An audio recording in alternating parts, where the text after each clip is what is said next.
Oh, yeah. The Doors, 5-1. There's Jim Norton. Just made it. That song might be a little too obnoxious this early in the morning. I don't know. It's a little too trippy and weird, right? Do you like the Doors? Anybody else in this room like the Doors? I like the Doors, too. All right, good. Yeah. What's going on, Jimmy? I missed the Doors because I was pissing. Yeah, I don't know if you're a big Doors fan. They're okay. Yeah, I think you just put them in they're okay category. Yeah, I like their stuff that hits. You know, I don't go anywhere with them. I try to go a little deeper with the Doors. The hits have been overplayed. Oh, my God. You're probably right. The End. You give me a good The End. That's a great Drop a Deuce song. Fucking nice 11-minute shit. We could start the show with that tomorrow. I like that. You know, I like the big. But anything obscure. You know, People Are Strange. I like. People are strange. Yeah. When you're a stranger. That's a good. I like those. I'm a little tired because I finally got that movie to work last night late. It was a whole thing. It was a nightmare. I want to explain this to the listeners, maybe. We're lucky enough to get screeners for movies when some of these big actors come in. And there's a movie called Spotlight. And the old days, they would just give us a link, and we would just click on the link and watch the movie. And nowadays, it's way more involved. There's software you got to download in some cases, special software just for their site. And anyway, we were all going back and forth yesterday trying to get this movie to work. They're combating pirating. I understand that, but our name is right across the whole screen. The whole movie. It's so obnoxious. I think you said, I feel like I'm in the movie. It's like I see my credit across the whole thing, like I produced the damn thing. You feel like a big shot, but then you realize, no, they don't trust me. Right. They think I'm going to steal it. But I finally told the lady in L.A. I was going back and forth in emails. I'm like, I don't want to do anything with your stupid movie. I just want to watch it because we got one of the guys coming in tomorrow. What am I going to do with your movie? I just want to see it. I don't know what they think. So maybe we're a little more prepared for the interview. And then finally, they're like, well, here's your link. Just use the password from last time. I'm like, what last time? When was the last time I worked with you people? Sicario, I think, was the last one. Because it showed it in the list. I didn't know either. They told me I had a password, and I realized it was Sicario I had watched. Which one? What movie was that? That was amazing. That was with Benicio del Toro. Okay, I didn't see that. Who did we interview from that? John Bernthal. Oh, right, yeah. So good. So then she goes, well, then use this link to reset your password. So then that was the whole thing. But I had to wait for her to come back to me on that. And then finally, it's like, good news. Now all you have to do is put the 4-digit code that we sent to your mobile device, and then you can watch this movie. And I write her back. I'm like, I never gave you my mobile information. You don't have my mobile cell information. See, that happened to me, and then it actually went to my mobile phone. Really? And I never gave them my information. I think Roland sold you out. He did. So that was the only part I did right, was actually give them the right mobile number. And I was so annoyed with that little 3-digit code. I'm like, what now? What now, right? And I realized, I can do this one. Like when you go, what the fuck, and you see that you have a new message. Yeah. And you're like, that's the code. Yay. Then you're like, oh, what a good system. I think this is going to work now. And then finally they just decided to knock down all the security and basically give me a link to the movie. And so I wrote her back. I had to be a little obnoxious. I'm like, you couldn't do that in the first place, like hours ago when we started this process? Like I told you, I'm not going down to Chinatown and laying them out on a sidewalk so people can buy your movie. Cares? Yeah, I had to call a guy in L.A. too. Same thing. But in the end, the movie was it was good. I loved it. It's called Spotlight. It's about all those naughty priests in Boston. In Boston. I've loved every movie I've seen lately. I don't know. I'm on a really just enjoying movies kick. Really? Yeah. I mean, I loved the Walk. I love Sicario. Am I saying Sicario right? Probably. I'm really smart, but I just want to make sure. I think you are. I say most things correctly. People will sometimes write and go, that was a smart thing. You said it correctly. Yeah. Most of the email says that. The majority of them are complimentary. Yeah. So what is Spotlight? It's a part of the Boston Globe where they really dig deep into some of these stories, and they really take their time. It's a group of reporters.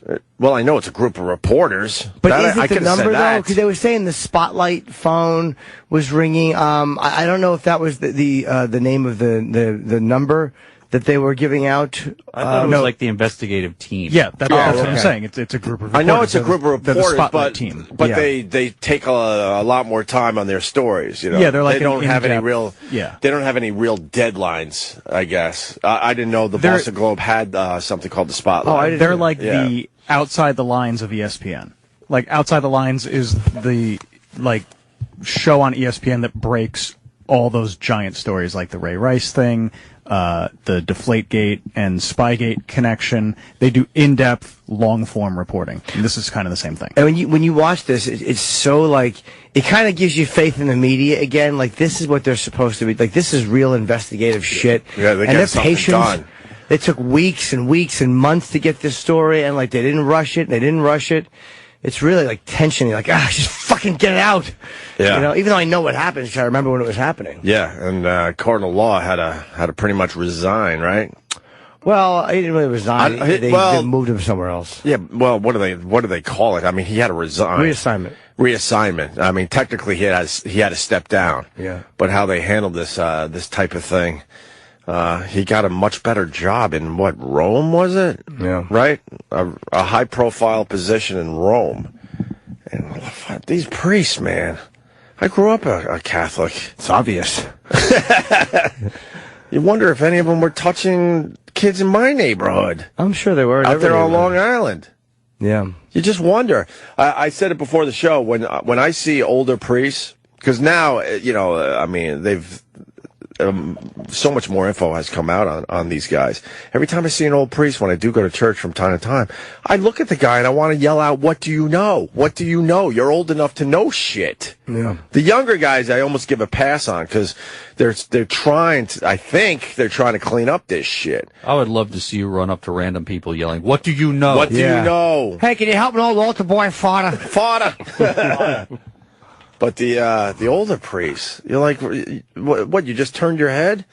You had to know something. Yeah. Because at the end of this movie, I don't know what we want to say. I wouldn't give away the ending, even though we know what happened. It was a true story. Well, the graphics. Yeah. Well, it just shows that this was happening everywhere. Everywhere. Because, I mean, they focused on Boston, but then I don't think it gives away much because these stories have been everywhere now. They basically show all the cities where all this abuse has been going on, and the list is just endless. And then the list has cities from around the world as well. Yeah, it's a worldwide epidemic of tattletales. Goddamn blabbermouth. That's what I thought the point of this movie was. Shut these blabbermouths up and how to keep a secret. The digital age. Be careful, Padre. You're going to get caught. As much as that's very funny, they kind of go into that a little bit in Boston. Like, look, hey, do you really want to rock the boat? I mean, they do a lot of good things, too, and, 53% of our readers are Catholic, and they don't want to hear this shit. A few bad apples. Yeah, they were talking about just a few bad apples, and then they dug in. Boy, did they dig in. I mean, we were a tough crowd. It made me laugh so hard when Colin had someone who was talking about Islam, and he goes, "Well, you can't let a few million bad apples spoil the bunch." Right. It made me laugh. So it was a good movie, Spotlight. Yeah, I enjoyed it a lot. It was a really good movie. Lee Schreiber's always good. He's always good. He was very low key in this movie with that voice of great his. actor. I'll tell you what they did well is that. You saw it, right? Yeah, a lot of times when they have movies that take place in Boston, actors really want to hit that Boston accent. Yeah, they didn't go crazy. With No, it. they didn't. No, I was looking for that too. Yeah, a lot of times it's very annoying. Yeah, a few guys went for it. The ones that didn't have a lot of lines, you find if an actor doesn't have a lot of lines, he'll do the local accent. Right. But if he has a lot of dialogue, they pretty much go, you know what, fuck it. We'll make believe he was a transplant. He came in from some other town and, and has lived the last 20 years in Boston. So it's tempting because you want to sound like you're from Boston, but it's I've made that mistake before. You have? Yes, we just do it too much. I'll throw in lines that weren't in the script. Like what? But the Red Sox. Like, so they know where I am. Yeah, like what would you say though? Jim Rice. That's not bad. Yeah, old Red Sox. Yeah. What movie were you in when you started yelling about Jim Rice? It was romantic comedy. It's made for younger people, and they thought that Jim Rice was not an appropriate reference. He retired in 1982, I think. Somewhere around there. Yeah. He's an old school guy. He certainly is. Kai Yastrzemski! They're like, why are you yelling that? This is supposed to be when you rescue the girl and take her to get cancer treatment. Why are you screaming Carl Yastrzemski at her? I think if you raise your voice, too, it helps the Boston accent. A little bit, it absolutely does. I think that's part of it, too. Yeah, there's no way to do it quietly, Carlton Fisk just doesn't sound the same way, You got to yell it out. Yeah, the Green Monster. That's what we'll call you, tumors. That's what I was doing. I was tying her cancer into the old Red Sox, and they just didn't go for it, and they fired me after the first day of shooting. Nice. I was the guy who was rescuing a girl and taking her for cancer treatment. Yes. So it was a good movie. It was long. Yes, it was. A little over 2 hours. It's a long movie these days. I don't mind it though. If I like this, I enjoyed the story and I remember it, so I was like, I could live with that. It was okay. Boston Globe got some things done. Yes, they did. They got some things done back in the day. I've enjoyed everything I've seen lately. Every movie I've seen, I've loved. I don't know why. I'm sure I'll believe you. When I hit the wall, it's gonna be fucking awful. You're picking the good ones. Yeah, I'm just in a good place to watch them, and I'm just not expecting too much. And I'm expect nothing, receive everything. That's always been my motto. Right. And that's what I say to every girl I'm gonna fuck. Right. Expect nothing and get less.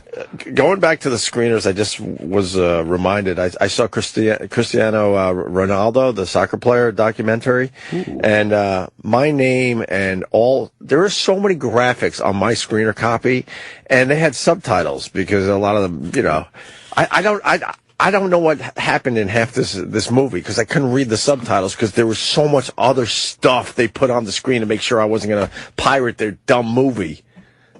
And it's moving graphics. Right. There's some beautifully shot soccer, in this movie.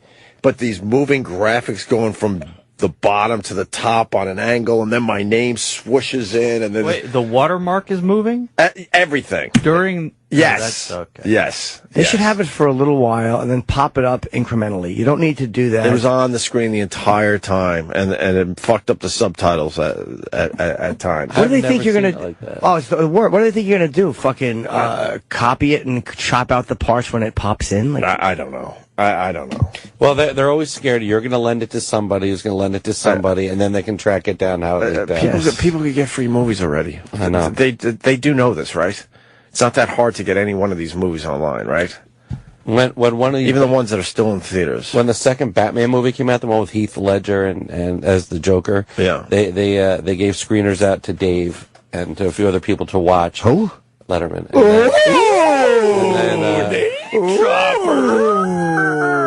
And then it leaked out. And they called and they said, you guys will never get another Warner Brothers film again. And there was a fucking investigation. Right. They tracked it down to an intern to this person in research. And Who leaked it out? it turns out it didn't come from us. Oh no! It came What do from you mean? somebody. It came from somebody else that was delivering it to the Late Show people. I get but they it. went fucking bananas. I get it to a point. They used to give us the discs, the DVDs. Yeah. And, you'll leave them laying around after you see them. Or you give it to someone else You at lend work. it to your friend. And then that person's the asshole. You lend it to your friend who has nothing to do with the entertainment industry, who is they work in Wall Street and they really want to watch a movie at home and you want to see. Why would I hand a DVD to Rich Voss? It happened to Howard. It did? Yeah. A film of his got leaked out? No, one of his screeners. Yeah. Really? Oh, yeah. What film was it? Do you remember? But he had nothing to do with it. It's kind of like what you're saying. Yeah. But his name was all over it. It was. I know the movie too. Do you really? Yes. But it turned out he had nothing to do with it. It just happened to be a copy that was meant for him, but that someone else grabbed, and then they were naughty. Are you looking for the serious answer? I'm going to guess Super it 8. though. Okay. It was Super 8. Super 8 screener leaks with Howard Stern's name all over it. Wow. That's a few years back. That's like 4 or 5 years ago. So. That's bad. Yeah, they're trying to. It's like they're always trying to stay get one it. step ahead, but it's. I get it to a point, but I finally had to tell the lady in L.A., I'm not going to do anything with your stupid movie. That's what I wrote her. I'm like, could we figure this out? I got to go to bed soon. I had a solution for it, and nobody took to it. It was so frustrating. What was that? You give out DVDs. Just do DVDs. And what happens? You know how the DVD is grooved. So you add an extra groove and you fill that with kerosene. And what happens is it's timed after you watch the movie. It catches on fire. Ooh. It's pretty smart. You got to think about that. That's You have to pretty just get it smart. out of your machine. Right. How much time do you have to get it out of your machine? Yeah. 30 seconds. But what if you pause it to go to the bathroom? Well, I mean, you could once the credits roll. Oh, that triggers it? Yeah, it's fucking just Mission Impossible style. 30 seconds later, it's on fire. Does it at least start smoking a little bit so it gives you a little more time? No, it's a like, small oh no, explosion. it has begun. Oh really? You have to take it outside and cover it with a metal drum. That's how you prevent yourself from being blown up. It's honey, we're gonna watch a new film. Get the metal drum. Yeah, ready. there was some kind of a problem. I mean, we let one of the Giants defensive players have it recently, and it's just a whole fucking thing. Yeah. JPP, whatever the fuck his name is. The other thing they do with these screeners, they give you just a certain amount of clicks. Yeah. Right. And my copy for the Ronaldo movie wasn't, I guess I said this already, but wasn't working properly. So I had to keep clicking to restart the thing. So I ran out of clicks with 15 minutes left in the movie. Yeah. So what is that about? What you're just inviting people over to your house? Or No, they think you're sharing the link. Yeah. Right. They think you watch. You it missed and the end of give the it to a bunch Ronaldo of friends. documentary? That's where a pretty girl with a big dick walks in. Oh, you missed a fucking gem. Other Ronaldo. I that's finally not got him. to the end of it, but it was only 15 clicks. So I mean, they're being stingy with their clicks too. Yeah, they're trying to prevent it from being, like, the more people that see it. Like, somebody might see it and get a copy who doesn't give a fuck about you and then just sell it with your name on it anyway and not care. Yeah. Right. But it's annoying when for me, my computer turning on, when you have to stop watching the movie, like, oh, I gotta go out and do this, or oh, I'm gonna go see a prostitute. What? And, just, like one of those things are happening. Oh, and you have to stop the film, and then you're like, oh, fuck, I gotta restart it because my screensaver kicked on. All these things have to do it. But it was... I was the prostitute. I didn't get one last night. Last night? I got stood up for dinner. By who? Just a girl. Did you like? No, I didn't care. I knew it was happening. What was her excuse? No excuse. I think she's just a drug addict. Oh, Jesus. What? It's a long story. You think she might be a drug addict? Yes, I'm assuming. Really? Were you there waiting for her? No, I knew she wasn't going to come. Because she was. What kind of friend?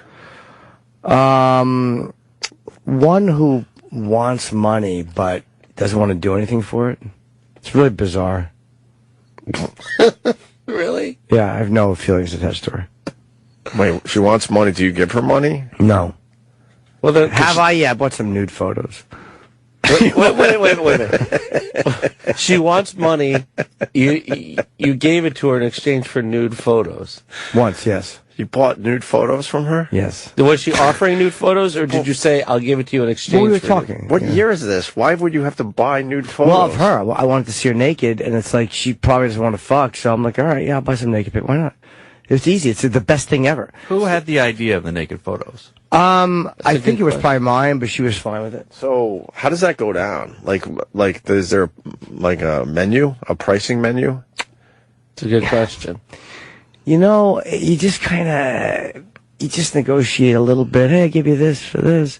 And they're like, all right, no face. Okay. Just want to see her vagina. Well worth it, I might add. So she says, I need like $50, and you say, I need to see a picture. Yeah, of how your much? vagina. How much were the photos? I think it's usually like $150 for 10 or $200 for 10. It's like 10. You know, it's a lot. It's a lot. $200 for 10 pictures. It's a lot, but I tell you what, when you Of a snatch or other parts? yeah, the whole body. But when you do that, and it's done, it's done.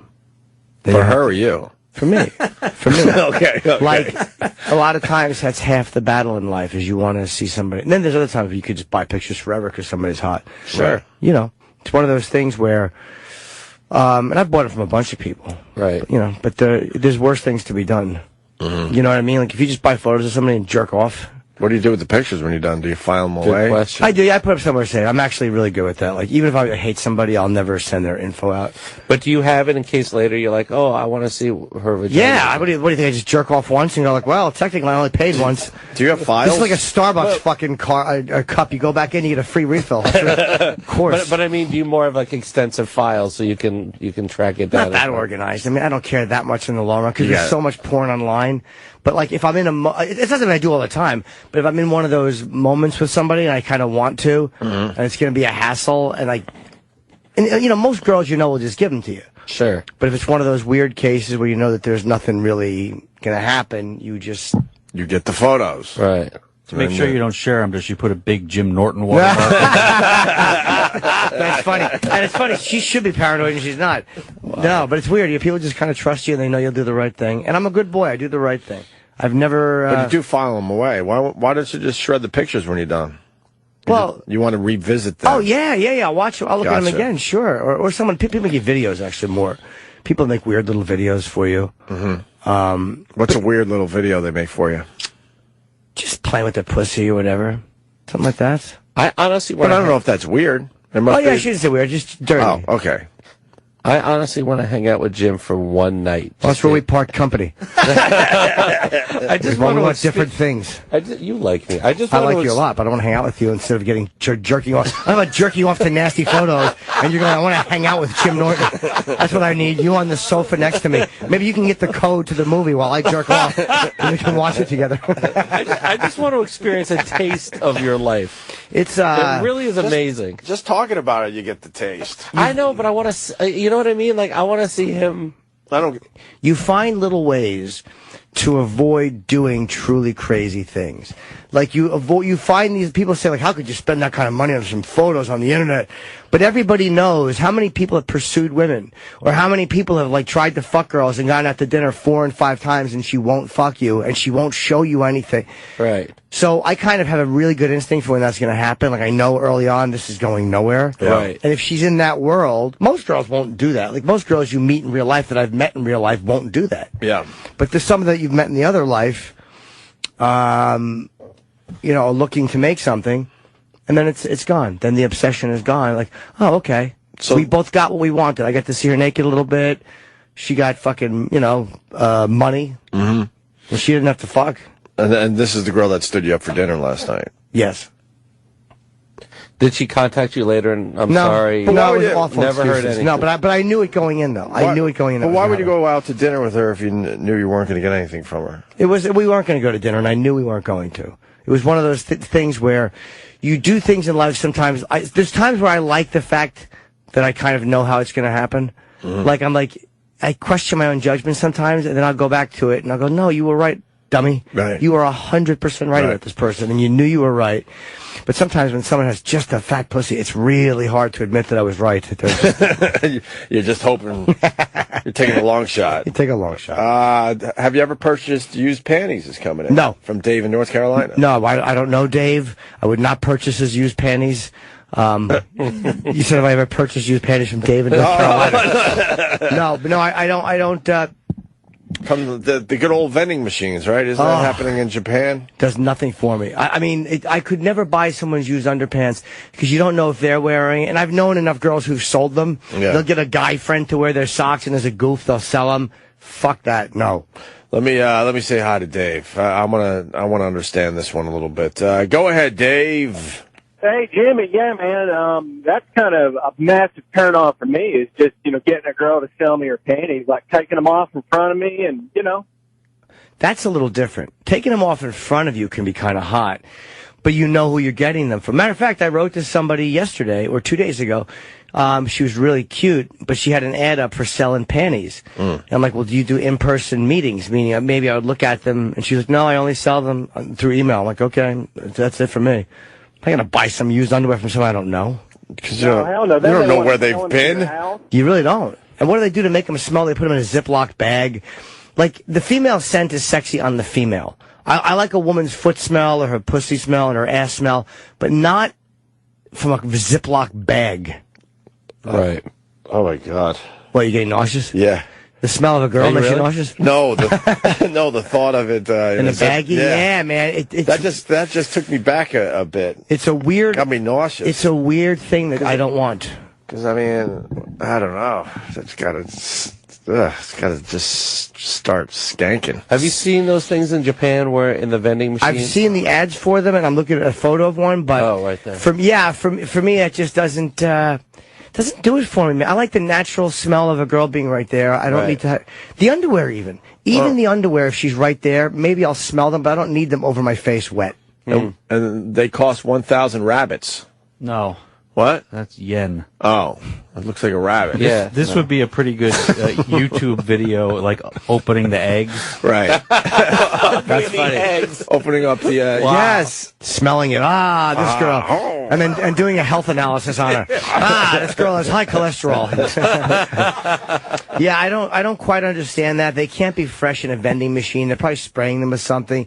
No, them just sitting around in a bag. Disgusting. Oh my God. Someone's earthy. I mean, there's girls that will sell their shit like that. And anything, you're buying anything body-oriented mail order is just weird to me. I know for me to say it's weird, just get a girl to sit on your face and just enjoy her scent. Just tell her not to wear deodorant and smell her armpits for the love of Pete. Stop being a silly goose. She's not being a goose about it. You don't need to buy it and have her ship it. Do you really need underwear from Louisiana? Just fucking get a girl to put it in your face. All right. All right, so what? Like a serious question. I'm sure you guys have discussed this at some point.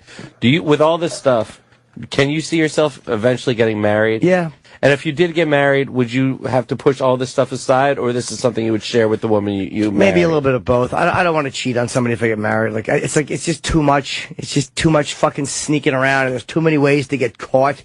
It's fucking 2015. No one thinks their spouse knows how to check a computer. Every woman who cheats thinks their husband's an idiot. Right. And every guy never thinks that their wife knows their fucking passcode. Right. It's not worth it. The fact is that's one reason I'm still single. It's like not that hard to find a relationship. I was like, I don't want to cheat on somebody. You'd be able to push all that down to get married, do you think? I don't know, with the right person, it's like, that shit's boring too. I feel like a lot of that stuff's just a placeholder now. It's just like, ugh, Right. I'm not even enjoying half of it. Let me say hi to Andre. Who is this? Hoopster, Andre. Hi, Andre. What's up, Andre? What's up, man? No, I just wanted to comment on the little panty fetish thing. And Orange is the New Black. Yeah. They actually started a business in the women's prison selling the used panties out to the public.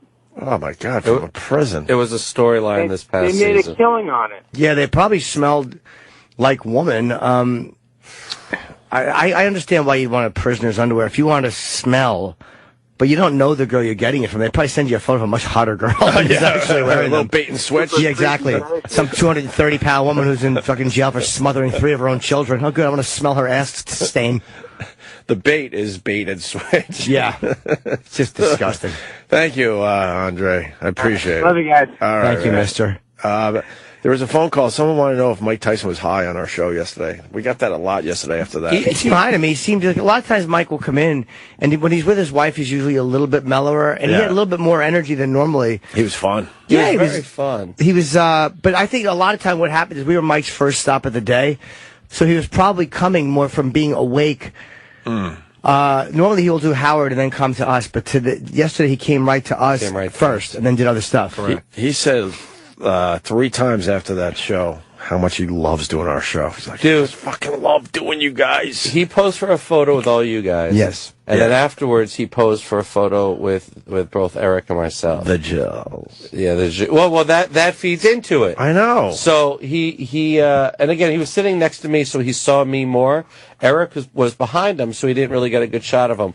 Well, there was an awkward moment where Pete Davidson was about to step in and get his photo, and I wasn't sure if Pete was getting his first or we were getting ours. So the Stangles bungled right in. I was trying to get Pete a photo. Yeah. So I'm like, hey, Pete, do you want to, excuse me, do you want to be my brother? You want to be my Justin stepped in. I went for my moment. Right. Justin stepped in. I stepped back, and Mike Tyson sees me. Hey, listen, this is our friend. He's on. Excuse me, party. Excuse me, party. Hey, can you my brother go back? Excuse me, party. Let's get to go. Goodbye.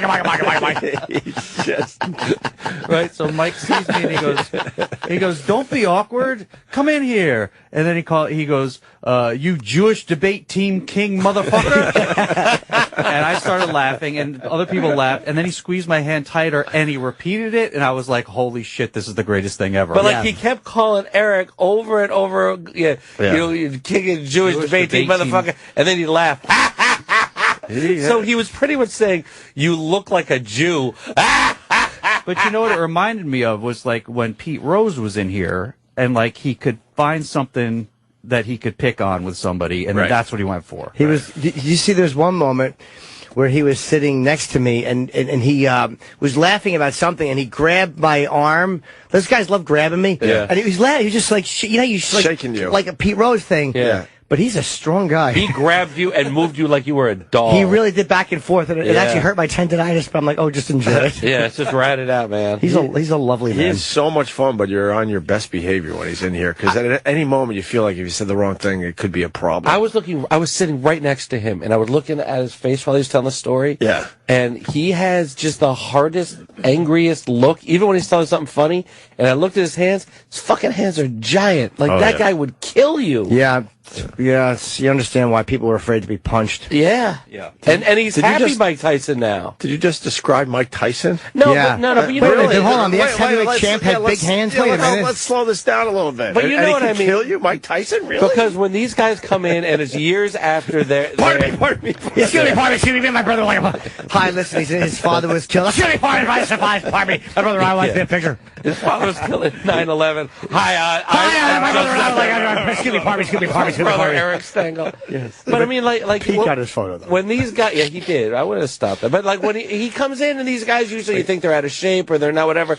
But you look at him, and even just the look in his fucking eye, when he said, and I know it's sort of, you've heard this line in comedy before, but when he would tell people dating his daughter, I'm going to do to you what you do to her. That's hilarious. I've never heard that before. I'm sure it's been said, but I've never heard that before. It was hilarious. But if you heard that, I'd stop dating his daughter. I don't know. I'm sure she'd be happy about that. I'm a very romantic man. I don't know how you go to Tyson's house to pick up his daughter.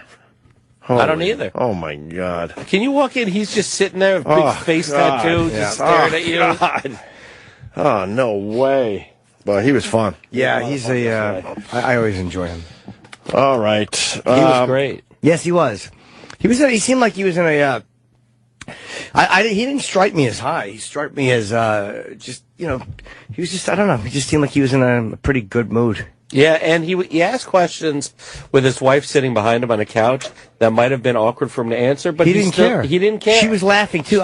She was laughing hard. I was surprised that he was talking about all that stuff in front of his wife. Mm-hmm. The Rio stuff. Yeah. Just, not caring, like about, fucking all the maids. He didn't give a shit. Yeah. The City Double Cash Card. Cool. Tyson endorses Donald Trump on HuffPo. Oh. We didn't ask him about the Trump. I didn't think of it, yeah. How's the Trump doing? Ben Carson's taking over a little bit? Carson takes lead in new national poll. He's just a fucking... No, it's nothing. He's not winning. Wait, what was the last thing he said? Carson says about Mike, we say goodbye. No. We did say goodbye to him. Yes, we did. No, the Ben Carson. It was rape and abortion. I think he's saying crazier things than Trump, to be honest with you. He is saying crazy. Oh, the fact that fucking once Roe v. Wade overturned, That that was abortion was like slavery? Yeah, abortion was slavery. I think that's a little crazier than what Trump's saying. Yeah. It should be a bigger deal than he said that. I don't know. I don't have any problem. It's like he's just an arch conservative. That's all he is. He's just a hardline, guess, conservative. I don't like his views, but it's not that crazy. If you're in that world, he's just a fucking hardcore conservative. He's got an all right personality. It's like a Bush conservative almost. Like, you know what I mean? Right. Those guys. I want to play this clip. This Melissa Harris Perry. I watch her on MSNBC, and she just annoys the hell out of me. You hear what she said about slavery? I read the thing. I didn't. Oh, she's the worst, and she has a horrible list.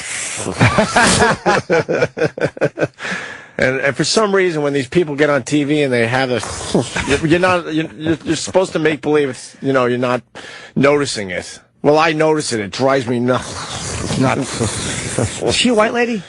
She mixed race. Can't remember what she looks like. She's got one of each, I do believe, and she just says really stupid shit. This is the latest thing she said. Yeah. It's not She working. looks like she has a lisp. Oh, that's lovely. There are moments when Mediate. Trying to wrangle the current Republican Party into line. But let's be fair. If there's somebody who is a hard worker, when he goes to Washington, is Paul Ryan. Not only works with Republicans, but Democrats. You know as well, very well that I work on the immigration issue, trying to get Republicans to support immigration reform. Paul Ryan is somebody who has supported immigration reform, has worked with somebody like Luis Gutierrez. Luis Gutierrez is very respectful, speaks highly of Paul Ryan. This is somebody who's trying to govern. Alfonso, I feel you, but I just want to pause on one thing, because I don't disagree with you that I actually think Mr. Ryan is a great choice for this role. But I want us to be super careful when we use the language hard worker. Because, I mean, I actually keep an image of folks working in cotton fields on my office wall. Because it is a reminder about what hard work looks like. So I feel you that he's a hard worker. I do. But in the context of relative privilege. And I just want to point out that when you talk about work-life balance and being a hard worker, the moms who don't have health care, who are working, I understand that. But we don't call them hard workers. We call them failures. We call them people who are sucking off the system. No, really, y'all do. That is really what you guys do as a party. That is very unfair. I think we cannot generalize about the Republican Party. I agree. That's true. Not all Republicans. That is certainly true. Did a terrible job about connecting with what a shitty host. But if Paul Ryan, who comes...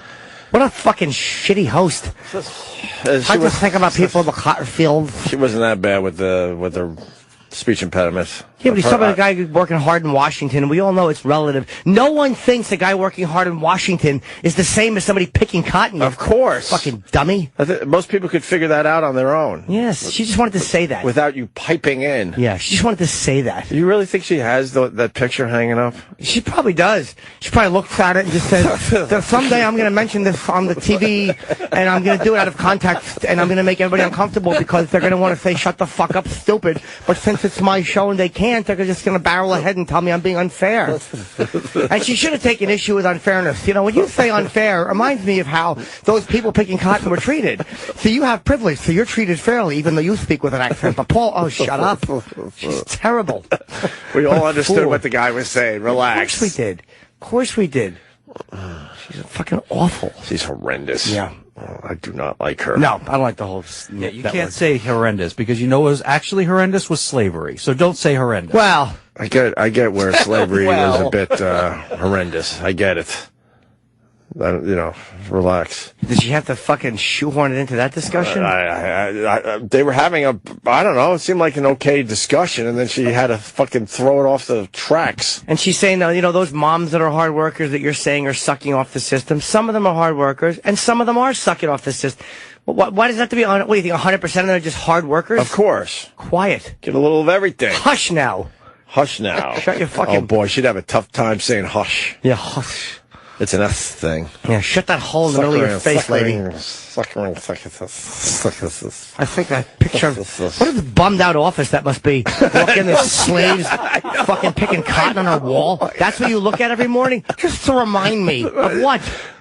You have to be reminded of that? Yeah. I'm not black, and I don't see any of those pictures, and I have a pretty good idea how bad that was. Yeah. But you have to be reminded of it? I have a photo of a miscarriage in my office, just so I can go, hey, that could have been me. Thank goodness. Thank goodness. Yeah, why don't you have a picture of an aborted fetus in your wall? That could have been you. And why is her pictures okay? Right. Go to Human Resources. Yeah, that's bothering me. Have you ever walked around these offices here at SiriusXM? It's down to no one has pictures up. I know. Nothing. I know. Because I think every picture now in an office place is offensive. That's right. There's a few, but not a lot. I'm happy. Not a lot of pictures. That's what it should be. Don't put up pictures of those cats and dogs. It's going to bother somebody who feel that that's animal slavery. Don't put up a picture of the American flag. I'm allergic to cats. I don't want to see people with cats on their wall. Exactly. It makes me feel self-conscious. No flag picture, no picture of the flag. Pope. Nothing. Yeah, the Pope, that's a religion. He's part of a religion. But if you wear a burqa, it's okay. Right. For your license photo, that's okay. We're a silly nation. We are a silly nation. And people laugh at us in other countries. They just sit back and laugh at the way we act. Yeah, we're just silly. We are silly geese. Alabama man under fire for using blackface to dress as Kanye West for Halloween. Okay. That's amazing. Why is this even a story? What does under fire mean? What the fuck does that mean? I think the problem really, and I'm clickbait garbage. I don't really know the story that well, but all I'm saying is it's not really Halloween yet. So if he's walking around in blackface, maybe it's a little early. If it's for a costume, who gives a fuck? Right. If you're dressing up like someone. It's for a party, exactly. I know, but it's Tuesday. And he's a teacher. Some of my husband's best friends are black. The wife's... Oh, God, they have to say that? Oh, well, that's all right. How are you supposed to look like Kanye if you don't wear blackface? Yeah. Like, why can't you dress like him? He's a celebrity. Of course. Silly. Why would you want to? He's a douche. But why can't you? He's a fucking celebrity. What's wrong with his wife's ass? I don't know. It looks like it's pretty plump. I'd say everything's right about it. What's all that, though? She's playing Kim Kardashian. Oh, Yeah. so she stuffed up her ass. She's in a Yeah, costume. they're going out as Kanye and Kim, a very I didn't popular even realize pop that she culture. was doing the Kim Kardashian thing. There's nothing wrong with the outfits. Oh, who gives a fuck? They're like under fire. I think you should be able to wear blackface for Is Halloween the Daily costumes. News talking about that? Oh, God almighty. When What a shit You paper. might get punched in the face, but you should be able to do it. when Tim Black people don't give a fuck about that. If you're dressed up like Kanye and Kim, black people don't care about that. They know the difference between that and some guy fucking dressing in blackface and going, "Mama," in 1940. With the big lips. It's just fucking white people who get outraged. With the makeup around the Yeah, lips and it's just stuff so is silly. what when you guys were on the radio and Ted Danson We're still on the radio! No, I mean previously. And Ted Danson did the blackface. Were you like good for him or were you like, wow, that was stupid? I Do won't you talk remember? about that incident. Why, what happened? It's just too upsetting. Too upsetting. The whole you? Ted Danson I thing. didn't care. Like, do you remember? Or was it like I wasn't offended by it or anything. right? I was bothered a lot. I was protesting down with Ted Danson. I was burning copies of Cheers. On Wasn't VHS. Wasn't that whole thing a roast? It was a roast for Whoopi. And For he did Whoopi, who he was blackface. dating at the time. Right. I had but no problem They with went that. fucking bananas for that. I was You very had to say upset. bananas? Oh, I didn't mean that. I What the didn't. fuck's wrong with you? Don't say I'm gonna get fired. Come on, brother. You guys were you a little nervous seeing Oh Tyson? my God! You've never seen you've never seen a 9/11 boy pushed out of the way so fast. No, I knew he had to go to a live show, and I just figured I'm never gonna get to meet Tyson again. I really you guys, wanted to. you panicked a little bit. Yes, I didn't A panic little yesterday. Hey Mike, I this went is for the Pete. He moment. wants He's got enough attention because of this whole 9/11 thing. I was going for my Wow. I'm just saying that. One of the photos. He downplays the 9/11 thing. Does he? Yeah, he Isn't does. he coming in today? You're supposed He's to. supposed to be here. Yeah. So, what's going on with this guy with the blackface and the Kanye? I'd be interested to know. What does under fire mean, though? Exactly. What is that? Under fire. The Daily News. Hi, we felt like reporting on this because people will click on it. That's what it should say. Gives a fuck. It's not story. His wife's ass looks terrific like that. And, That's lumpy. I don't mind a little lumpy. No, she didn't put it together right. Yeah, it's a hard one, though, to get that ass nice and fucking big rump. Go down a little bit. I didn't know dressing up as a celebrity couple would cause so much controversy. Shannon Morrow wrote in a message to the Daily News on Monday. There is no malicious intent in this costume. It's for Halloween, the one time a year it is okay. Some of my husband's best friends are black, she continued. There is no racial intent whatsoever. They're one of the most famous couples in the world. Everybody knows that. So it's not a non-story. He doesn't even look like Kanye. He should have, he should have a fucking, he should have, I can't think of what the end of a douche is, so I'll drop that joke before it bombs. Yeah, he doesn't really look like Kanye. She fucked up the Kim Kardashian ass. They're just horrible at trying to look like people. Yeah, I can see if he was dressed like fucking Emmett Till, you know? But I mean, you know what I mean? Like, all right, that's kind of shitty.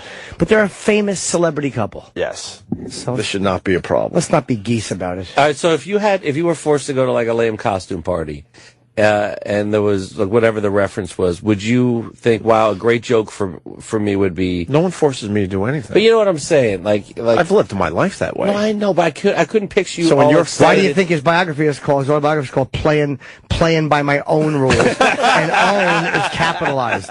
Playing by my own rules. But I'll play your silly game. Play my silly But game. I've never been forced to do anything But, all right, that I so didn't you- want to do, sir. So you're going to a costume party. It has What- caused problems in my life, by the way. What problem? If I don't want to do something, I just don't do it.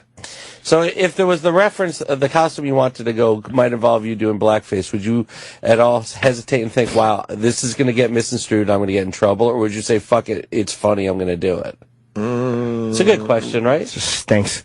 It doesn't stink. Question It's stinks. a weird There's a question. long, fucking It's a weird wordy question. Charlie Rose question. well, would you do it? Hey, would you dress in blackface? You like the costume? If it made sense. If you were forced to go to a Halloween costume and you felt there may be implications of a more serious social nature, would you I in never fact, said- I'm not finished. Would you in fact don blackface in light of what African Americans have suffered in this country? Gregory, to you. Shut up. If it made sense, I would. Would you really? If it made sense. You don't think well, what if Sirius saw the pictures, they would freak out? And maybe. God, who cares? Really? The only way you should be allowed to do it is if you post the photo with African Americans at the party in the photo. Well, I don't know if there should be that caveat. I think you should just be able to do it if it's Halloween. No. If I could, because this guy's going to do it in his living room. This guy would not do it in front of African Americans. This guy? Yeah. This guy won't. Might. I mean, if he's going to a costume party with all his friends, he might. I mean, Kanye for president. I maybe would try the Kanye thing if it made sense. Like, who was the woman a few years ago that did the crazy eyes from Orange is the New... Huff. Right. Juliana Huff, right. She was Crazy Eyes from Orange is the New Black. Now, it's a character on TV. There's no hate involved. You're dressed like a character. But, like, everyone went fucking bananas. Look at her. Again, bananas. You got to stop. Sorry. Did she apologize or no? Yes. Yeah. Dope. She went insane. But why would she apologize instead of saying there was no? This is why I did, and that's it. Because you can't. Rachel Dolezal's not apologizing. Right. Jesus Christ, she's insane. It's and it's obvious she was stupid. It's obvious she was dressing up as Orange is the New Black. Right. What's the problem? She said that, and then she came out and apologized for like the next. Unfortunately, it's 5 just days. easier to apologize, I guess. Right. Because you can't defend yourself in a way that will... But you should be able to. You should come out and give the real excuse and go, look, I wanted to do this because I believed in the old days when blacks were not allowed to act. And I feel that that's the important way to do it. It should just be white actors playing black people. And that's what I'm trying to symbolize. That should have been our explanation. Yes. I like the old days in the 40s, and things through integration got very bad in this nation. She's just given like a really awful white supremacist speech. Yeah. So you like black characters, but they should be played by white actors. Yes, I think that only men should act too, like in Greek plays and fucking 10 AD. I think we're going back to 10 AD. Look, I mean, where the line is for me with this shit, like when you're going for a Halloween costume, you're looking at what's popular for that year. A lot of people are going to do the Bruce Jenner bullshit, and they're going to do the Cecil the Lion, and they're going to do all that crap. And if Orange is the New Black is, still a hot show and stuff, then you should be able to dress like the characters, of course, and put blackface on if you want. And if you show up at a Halloween party as an old school slave, that's where that's obnoxious and ridiculous. Now this, she went in blackface, and it wasn't like a work-related party, yet everybody was saying, oh, she's going to lose her job, she's not going to work, she's this and that. It happened in her private life. Right. Let's say hi to Jonathan in Wisconsin. Jonathan? These are good questions. Yeah, man. When you guys were threatening with getting fired and you had to apologize, I mean, you didn't want to do that. You were forced to apologize. We were forced to apologize, and we made it very obvious to everyone that the apology wasn't coming from us. We did it. If you remember, Anthony read the apology, then I had to read it. They said you both have to read this apology. It was over the homeless Charlie thing. But we made it clear to everyone at the time that was complete bullshit and that it wasn't our words. We purposely were crumpling up the paper and everything, showing that, look, this was fucking, written for us. But that's true. But when somebody's raped in prison, they do yell, stop, stop, but they still get fucked in the ass. I think you're saying that you said you never did anything you didn't want to do and that you guys did apologize. That's a good point by the caller. Jonathan. Very good point. It's a valid point by the caller. Jonathan, I see where you're going. I'm sorry. Yeah, you're right. No, you're right. You're right. You're absolutely right. Yeah, you didn't want to, but thanks for taking my call, man. Have a good one. Yeah, no, I missed your point at first. I didn't know you're 100% right. But when I was saying that to Justin, that was more of a joke anyway. But you're right. You're right, Jonathan. Thank you.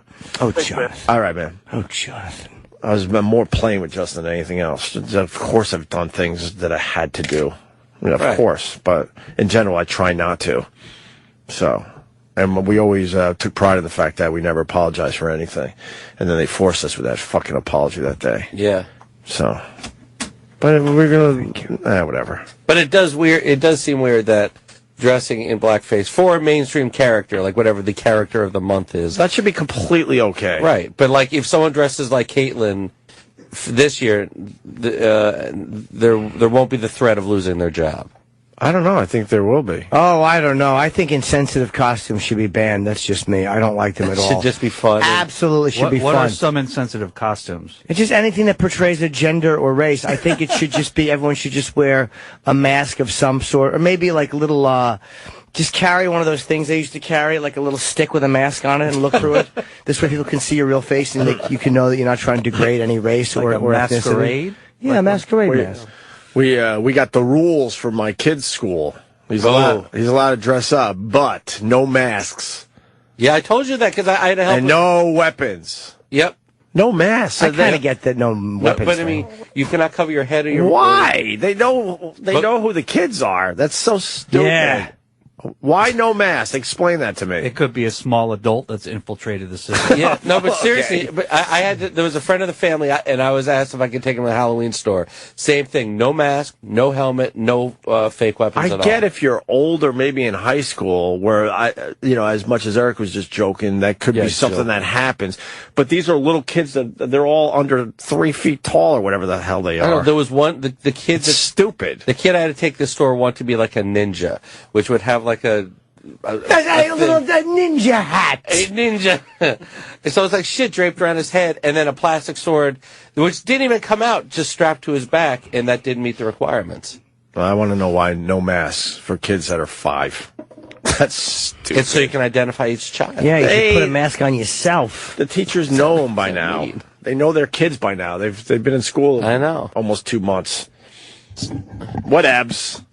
So did your kid want to get something that had a mask and you had to say no? I don't know. Did you have to disappoint your child by the school's rules? I don't know what he wants to be today. He's gone through like 10 things he wants to be. But put him in blackface. Yeah. God, I wonder what would happen if you sent your kid to school in blackface. Yeah. That will happen In somewhere. a white suit, tell him he's Cab Calloway. Like, who? It's a historical figure. Let's say hi to Tom in the Bronx. Tom. Hey, guys. Good morning. Good morning. Welcome aboard, Tommy. Oh, I was wondering if you, somebody you're close with, like let's say Sherrod, if you were to dress up as Sherrod for Halloween and Sherrod was to dress up as you, would either of you both of you get in trouble? Holy shit, what a great Halloween costume. Me and Sherrod could go around dressed like each other and everybody could say, who? I don't see where the problem would be in that. I mean, who would we get in trouble with? Blackface. Yeah, that is disrespectful. You guys might have each other's blessings, but somebody might say, hey, you did something wrong.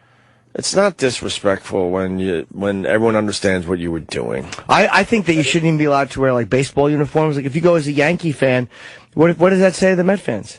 I think that it's just a little much. It's a harsh message, and it's trying to ruin their fun. You're undermining all the hard work that these ball players do. I didn't like to say hard work because they're playing a game compared to the picture I have in my office of 2 men lifting a fat girl. But that's hard work. Sorry, that was body shaming. I hear you. Fuck yeah. Eric and I had a old boss. How old was he? Not really that. Thought you were telling a joke. No. Unshaven piece of garbage. Was his name Dave? Rob Burnett. And Rob Burnett of what? Oh my God! So Rob and his piece wife. Of garbage. Rob and his wife. Oh, that's not nice. He should ask first. Go ahead, cocksucker. Chip, I thought you liked me. No, I don't. Oh, thought wrong.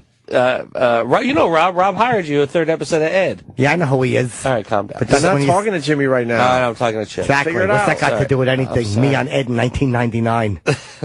So Rob and his wife. Was that 1999? No, it was 2000 or something of that nature. Yeah, of that nature. Rob and his wife, they went to this costume party we all went to, and Rob dressed like me, and his wife dressed like Eric, and they just made out all night, which was really creepy. They would look dressed like us. Jen in Rhode Island. Hello, Jen. Hi, guys. Good morning. The masks, they don't have them bring to school, at least where my kids went, because they're at that age, it's such a distraction. They just go bananas. They want to play all day, and the teachers just figure if they don't have a mask, it's less fun. Yeah, my kid is 5. They should just go to school and play all day. That's my point. But if they don't wear their dumb masks and run around for a day. But if they have a cape, that's not distracting. It's just the mask. What were they going to do that day? They probably day? feel like no one knows who they are if they do stuff. They might feel like they can get away with stuff they can't because they're so they're kind of dumb at that. They don't understand. Like they know me. I think they're overthinking it. I think if you're an older kid in the high schools and stuff, it's a whole different ball game. But we're talking about 5-year-olds. They're just overthinking this crap. No, I agree. I'm just telling you the reasoning behind it. Fair enough. Fair enough. They just want to play and Thank cause you, a Jen. ruckus. A ruckus. I say you throw a bunch of razor blades and say, go ahead, have fun. Have fun. You're going to really have to learn a lot when you become a father. I don't think that'll happen. I have a prediction. The girls by I the way. fuck can't get pregnant. I just stepped on you, but that was... No, go right ahead. I'm like Pete going to get a picture. Excuse me, pardon me. I have a question. I predict people will go as Chip this year. That we're going to get some kind of video. Oh, yeah, well, we get that every year. I don't think anybody will care about... They're going to. We get some chips every year. Cheaper. I should go as Chip this year. Can you do blackface if you're Rachel Dolezal? I don't know. When we were kids, we dressed up like Aunt Jemima. What changed? Why is it a problem? Her syrup is delicious, though. I mean, just a little side there. Go ahead. All syrup is delicious. You definitely can't do that now. I don't study the syrup when I go to the supermarket. I just grab the first one I see because it's all the same delicious goodness. Thank you. I realized halfway through that I should just shut up. Why? It was a good story. Wow, there's a lot of good photos of people dressed as, and by good, I mean Aunt Jemima? usual. Aunt Jemima. See, this is, I mean, it's all about intent. Now, these guys are just being, obnoxious about it. If you're a black guy, you should wear blackface and just see how people react to you. Right. Like, people might not know you're actually... I mean, if I was at a party and a guy was dressed like this, I wouldn't have a problem with it, but... Oh, I would definitely ask him to leave. But... To leave. Now you're getting into the obnoxious category where you might lose some teeth.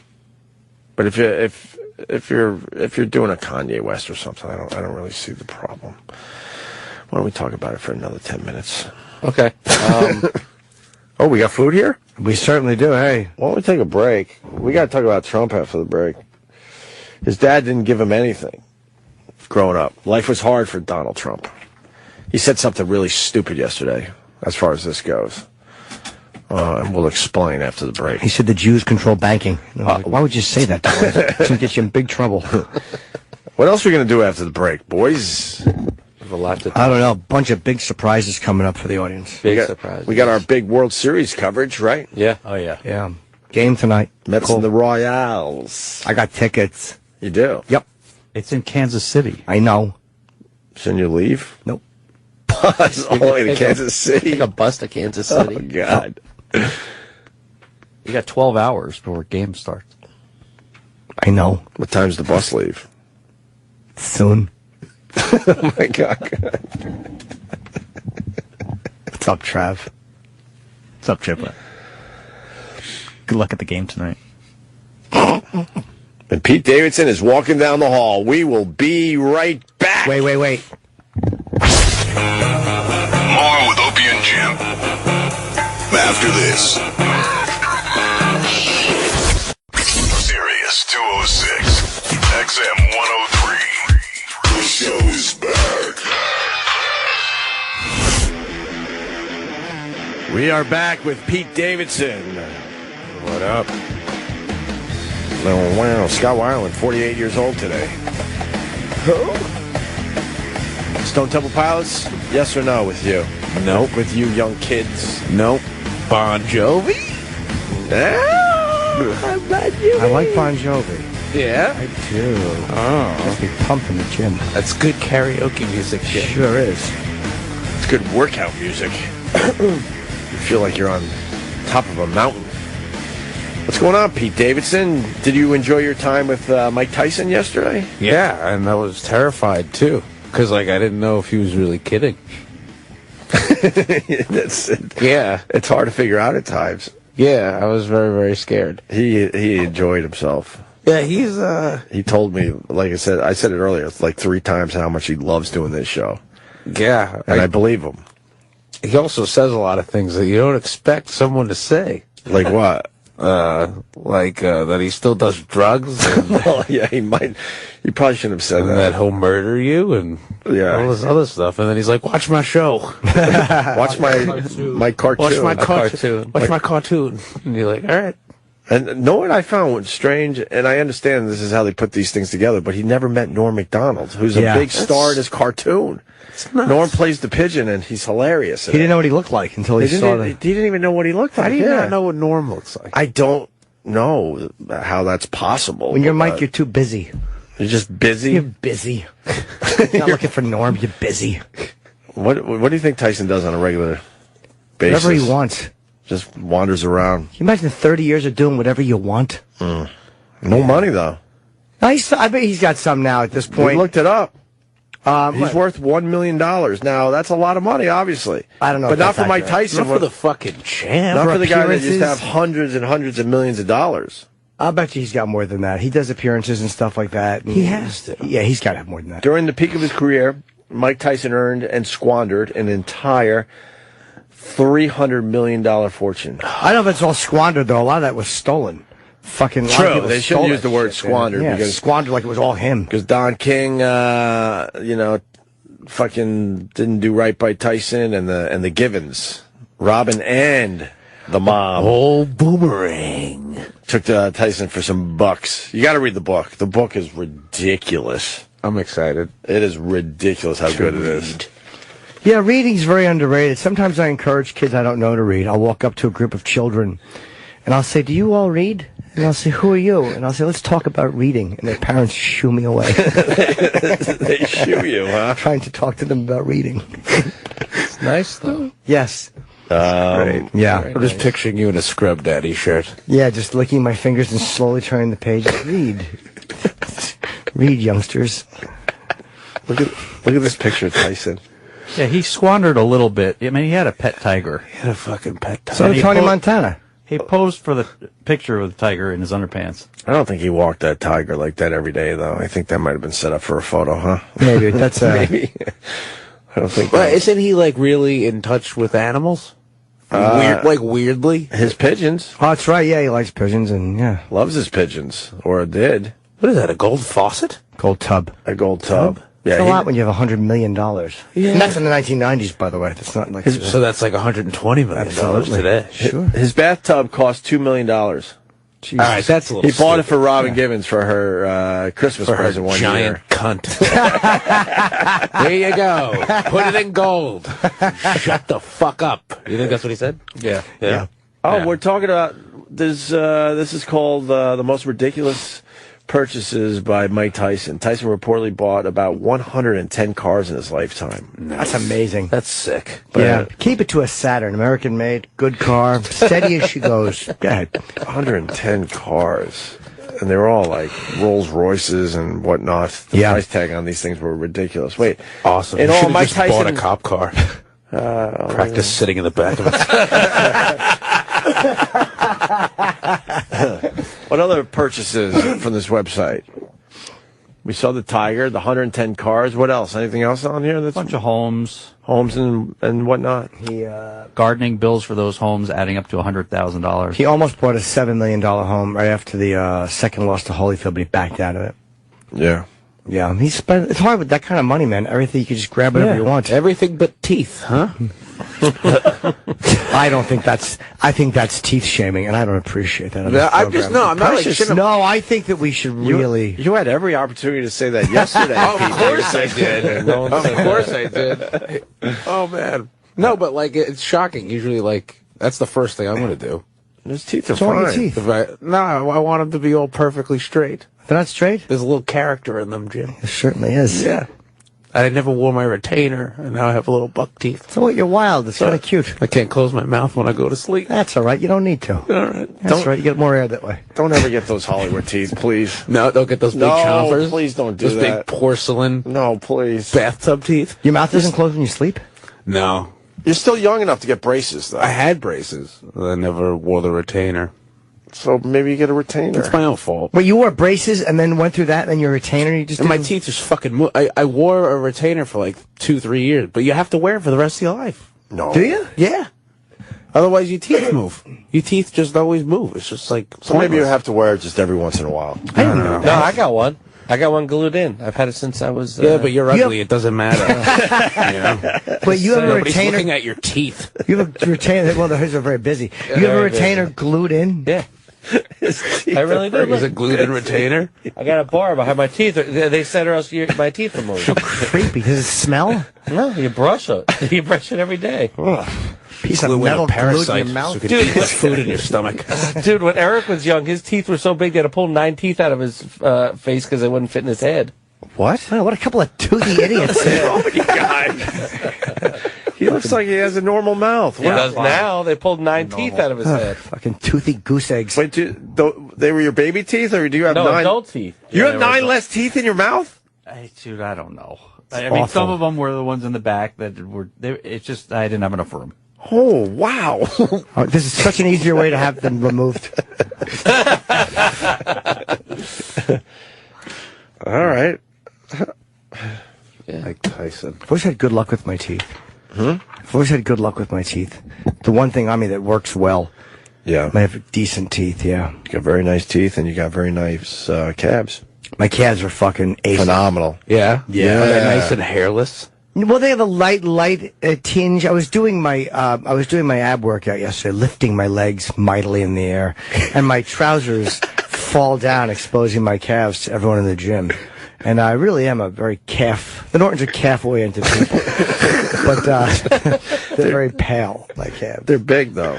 They're big and defined. Yeah, they're decent. Show Pete. Because there's a camera on. I have decent calves. Oh, wow. But you can see, yeah, these are good calves. A little wispy hair. But if you can see for the camera, they do have the color of a cancer patient's legs. Yes. Pete, touch the calf there.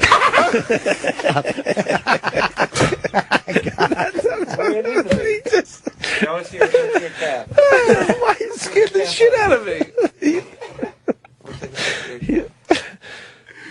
Am I really just taking my calf out for a picture? Yeah, for the people at home. Honestly, that's an amazing calf. It is. It really is. Fuck you. Thank you. I really I tell you, starting from the feet, it really gets bad after the calf. Like I peak at the calf. That's a runner's calf. It is. Did you do any running growing up? No.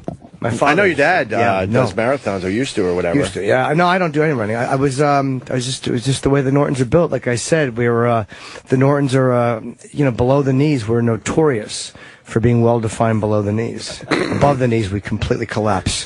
But below the knees, we win. Every single Z, I have my feet up.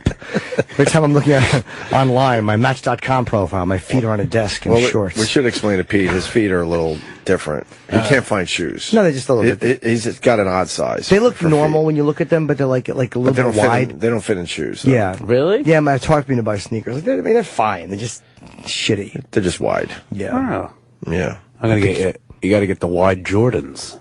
They have wide Jordans? Yeah.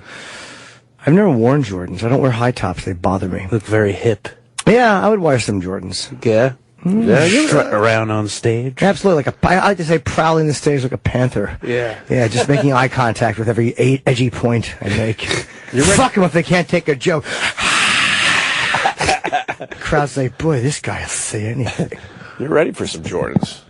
Donald Trump said some dumb stuff yesterday. He really did. No. Well, life has been hard. My father, well, you want to just play the clip? Yeah, let's play it. All right, listen to this, Pete.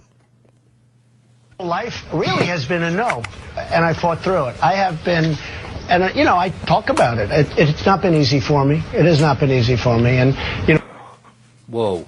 That was it? Buffering. I hate buffering. Stupid. The new computer. Are we going to ever fix this computer? Or? This is a new computer. This is the new one. The other one crapped out last week. That's more of an internet connection. Connectivity, as I like to say. What kind of computer did they give us? The same. This is breaking news. The same computer. Oh, good. Oh, God. More Dell. Okay, here we go. Now we got all right. We'll try this again. Instead of you can skip this ad in 5, it should say you will skip this ad in 5. Am I right? Oh, God, that's goddamn good. life really has been a no. Let's try and this. I fought through it. I have been, and I talk about it. It's not been easy for me. It has not been easy for me. And I started off in Brooklyn. My father gave me a small loan of $1 million. I came to Manhattan. Pause. That's showing that he's out of touch. Yeah. I would have killed for a small loan of $1 million when I was coming up from my dad. My dad had to get crushed by a building for me to get that. Fucking start about a small loan. Yeah. It's not. Yeah, it's not bad. I got a nice car out of it. Oh, God. Terrible. I'm uncomfortable again. He makes me uncomfortable with his dad talk. With my dad zingers. It's funny as all hell, don't get me wrong. My dad gave me a buck. Gave me a buck. He said, go out and make it. And I did. I parlayed that buck into a lot more bucks. Ooh. Hard work, stick-to-itiveness, elbow grease. He said, put your calves into it. Yeah, my father said, take those calves that God gave you, make a fortune. Make some cash. So he prostituted me to men who like boys with small calves. And I had to suck the genitals of larger, older men while other men put salve on my calves. Oh, my God. Other men massage my calves while they put their penises in my hiney. For a paltry sum. They would worship my feet while they sodomized me and caressed my calves. You should be an Instagram guy with your, just post pictures of your calves and feet. Yeah, I would love to. Be known for your calves. They would love my calves. Me in like knickers and different outfits, doing different things, playfully leaping from the back. I wonder how many pictures you can get done. Oh, fucking endless amount. Doing Endless, weird you think? things. Yeah. But I don't know what Donald Trump's doing. I mean, we're supposed to feel sorry for him because he was told no his entire life, but his dad gave him a small loan of $1 million. Maybe he asked for more. I bet $25. I had to pay him back, and I had to pay him back with interest. All right. In Manhattan, I started buying up properties, and I did great. And then I built the Grand Hyatt, and I got involved with the convention. So I did a good job. But I was always told that that would never work. Even my father, he said, you don't want to go to Manhattan. That's not our territory. Because he was from Brooklyn and Queens, where we did, small I get what things. he's saying. Like, hey, look, he gave me $1 million, which is a lot of money, but I made it into something. But that was a dumb way to say it. Yeah, of course. That makes it a lot easier if your dad gives you $1 million. Yeah, I would have parlayed that into AIDS. So at least he did something good with it. I would have been dead a long time ago. Spending And it he all said, don't recklessly. go to Manhattan. That's not our territory. But he was very proud of me. But all my life, I was told, no. Even for this. I mean, they said, oh, what do you want to do it for? Don't do it. Don't do it. You're against professional politicians. So far, I'm not impressed. I will tell you that. By the way, let's just put this in perspective. You said it hasn't been easy for you, but my dad gave me $1 million No, he loan. didn't. That probably is going to seem You're pretty right. easy to a lot You're of right. people. But $1 million isn't very much compared to what I built. I mean, I built one of the great companies. But it's always been, you can't do this, you can't do that, you can't do that. It's always been no that. sense of humor at all. And that's what I want to do for the Really? country. I mean, it's a good point by Matt Lauer. Yeah, it was a funny point. He was just teasing him. Of course. You should have went with that. Yeah. $1 million is a lot of money no matter what business you're going into. Absolutely. Are you kidding me? I could go for a cool $1 million. Yeah. This guy's been calling for 2 straight days. He put your dad's pool in Staten Island. Oh, my God. This must be a fascinating discussion. Oh, my God. Can we just take this call? Diving board? All right. My dad's pool. Let's say hi to Jim in Staten Island. Jim. I'm right here. Pete, Mr. Davidson, I'm a big fan. I appreciate your craft. Oh, thank you. Don't forget about the in-ground pool that my father put in for you. Oh, how could I forget? Swimming in it, crying, missing my father. Exactly. Absolutely. I want to talk to the guy who did Rodney King's pool. Filling it up with tears every summer. Yes, it was a Saying, hey, small Mommy, pool. will Daddy come home this year? No, but my father put your pool in, bro. What, is it McAvoy? No. JT Pool. John Greco, my father. Oh, okay. Well, fucking fix the lining. My mom's been waiting for the lining to be fixed for fucking ever. What the fuck? You guys don't call my father. Don't call my father. He's doing business. This is the 75 most years old, Staten fucking Island man. phone call. Hey! Hey! Fucking yeah! I put the pool in! Right. I put the fucking pool in. My dad gave me a small loan of a skimmer. A salt generator, and I parlayed it into a fortune. By the way, Opie. Yeah. Stop yelling! I'm going to race for Coke. Punch it out. Oh, right on. Later, dude. Thanks for all right. all the So pool that stuff. guy, or I don't know, he put your father's pool in for you. Very nice. Great. Bacon, ham, sausages, and other processed meats can cause cancer. We know this already. Everything causes cancer. According to the World bacon- Health Organization. Bacon's a little weird. I didn't know it caused cancer. And I'll be honest, if anybody wants the truth, once in a while I'll treat myself to a couple of pieces. Ooh. You know those special Sunday mornings when you treat yourself to a little bacon and you feel naughty about it and you tell everyone I had some bacon? Do you like it extra crispy? Oh, boy, yes, I do. Yes. Are you a little bacon slut? I certainly am. And God forbid, don't give me a soggy piece of bacon.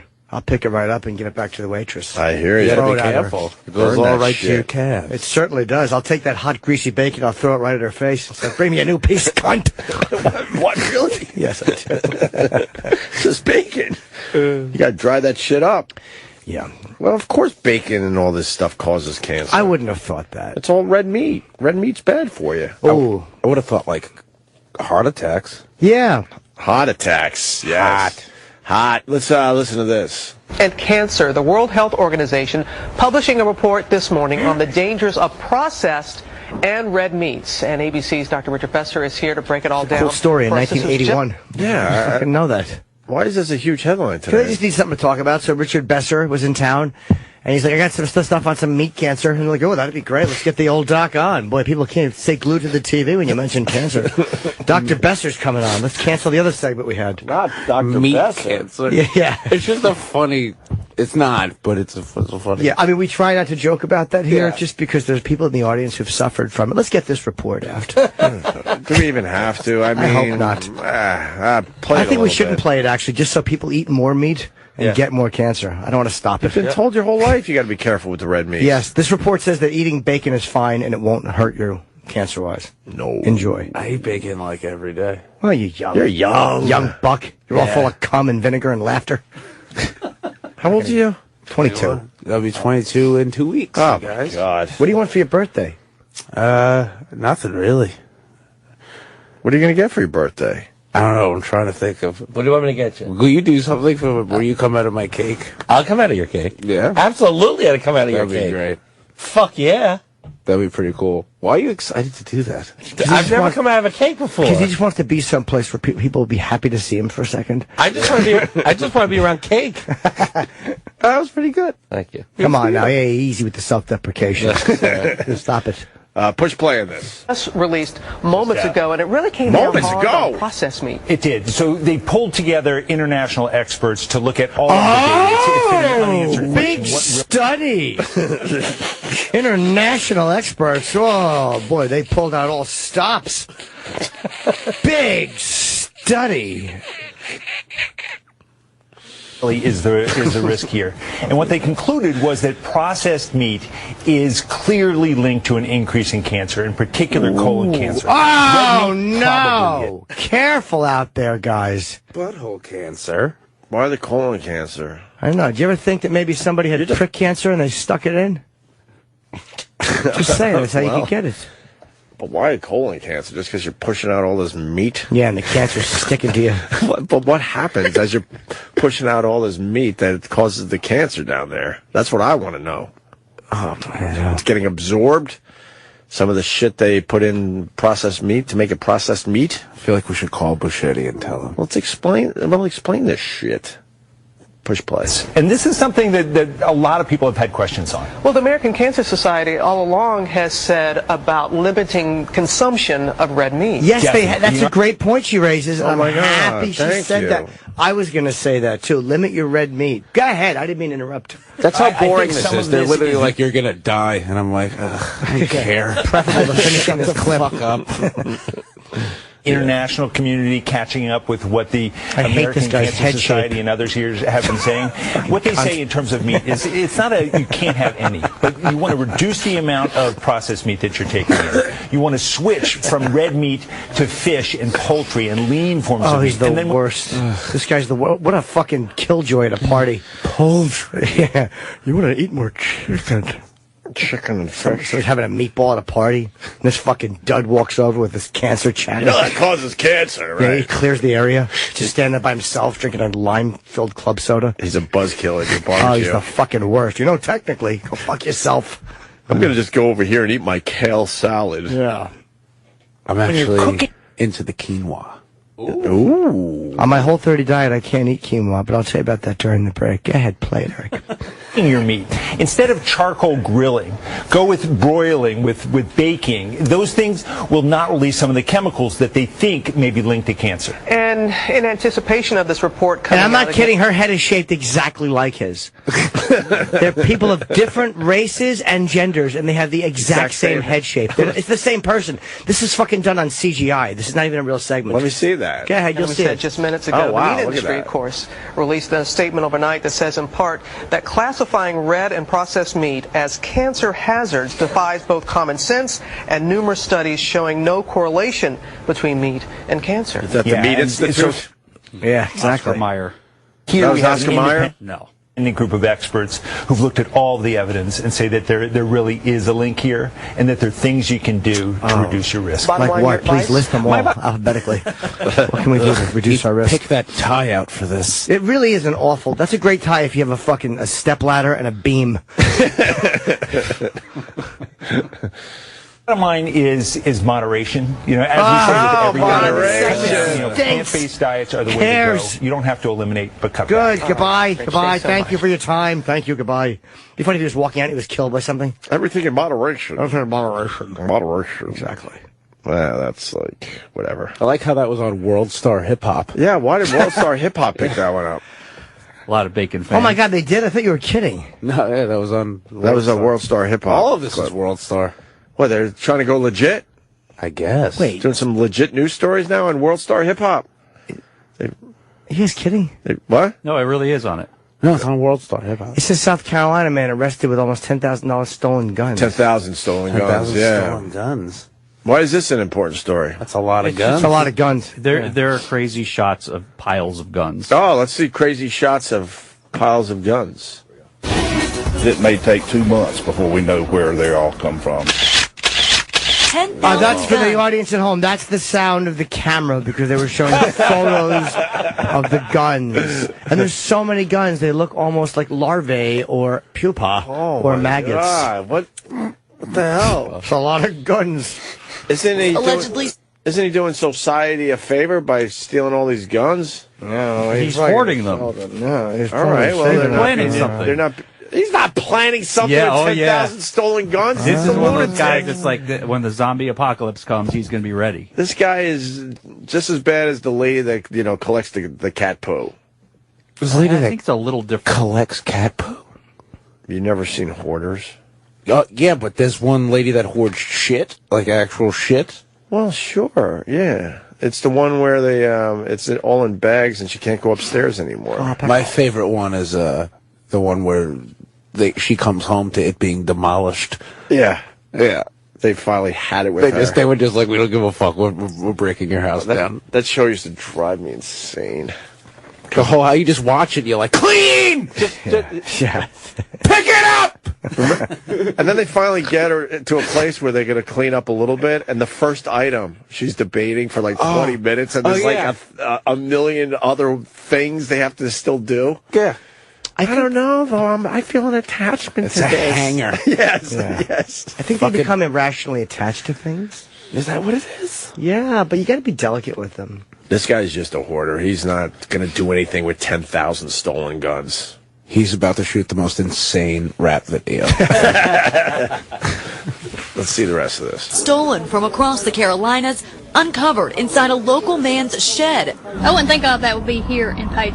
It's getting bad. Tonight, who would Channel think 9 that has... that would be in their town? Like, who finds 10,000 guns and like that's exactly what we expected in this town? Exactly. 10,000 guns in a shed. But not our town. Not our town. The town two over, though. I could see it happening there. It's a fuckload of guns, but it's also in a state, I feel like, where there are a lot of guns. South Carolina? Yeah, they got Right? They Is got it their share illegal of there? guns. You can go. I would Yeah. imagine. It's like you can get it. Like you can get candy out there. I think you get it when you turn 5. 18 you get your or- first gun in South Carolina. Team coverage as federal, state, and local agents sort through their discovery and neighbors watch it all unfold. Just amazed. Surprised. Wow, that was an important piece of the news story. Her saying surprise. Amazed and surprised. My surprise. I was wondering, what do the locals think about this? Don't get the facts out there. Give me the local flavor. I'm sure the locals are fine with it. Wait, she's amazed and surprised? We're surprised that she said that she was amazed and surprised. I'm amazed and surprised. She was talking about an interracial couple. Why would they do that? I thought that was against the law. The guns I was expecting, but I was amazed and surprised. All right. Look at Liz Foster. What does Liz Foster have to say about this story? I'm Liz Foster. We first brought you the story last night at 10 You sure and 11. did, Liz. Since then, investigators told Channel 9 they're still counting the weapons, and they could add up to as many as 10,000.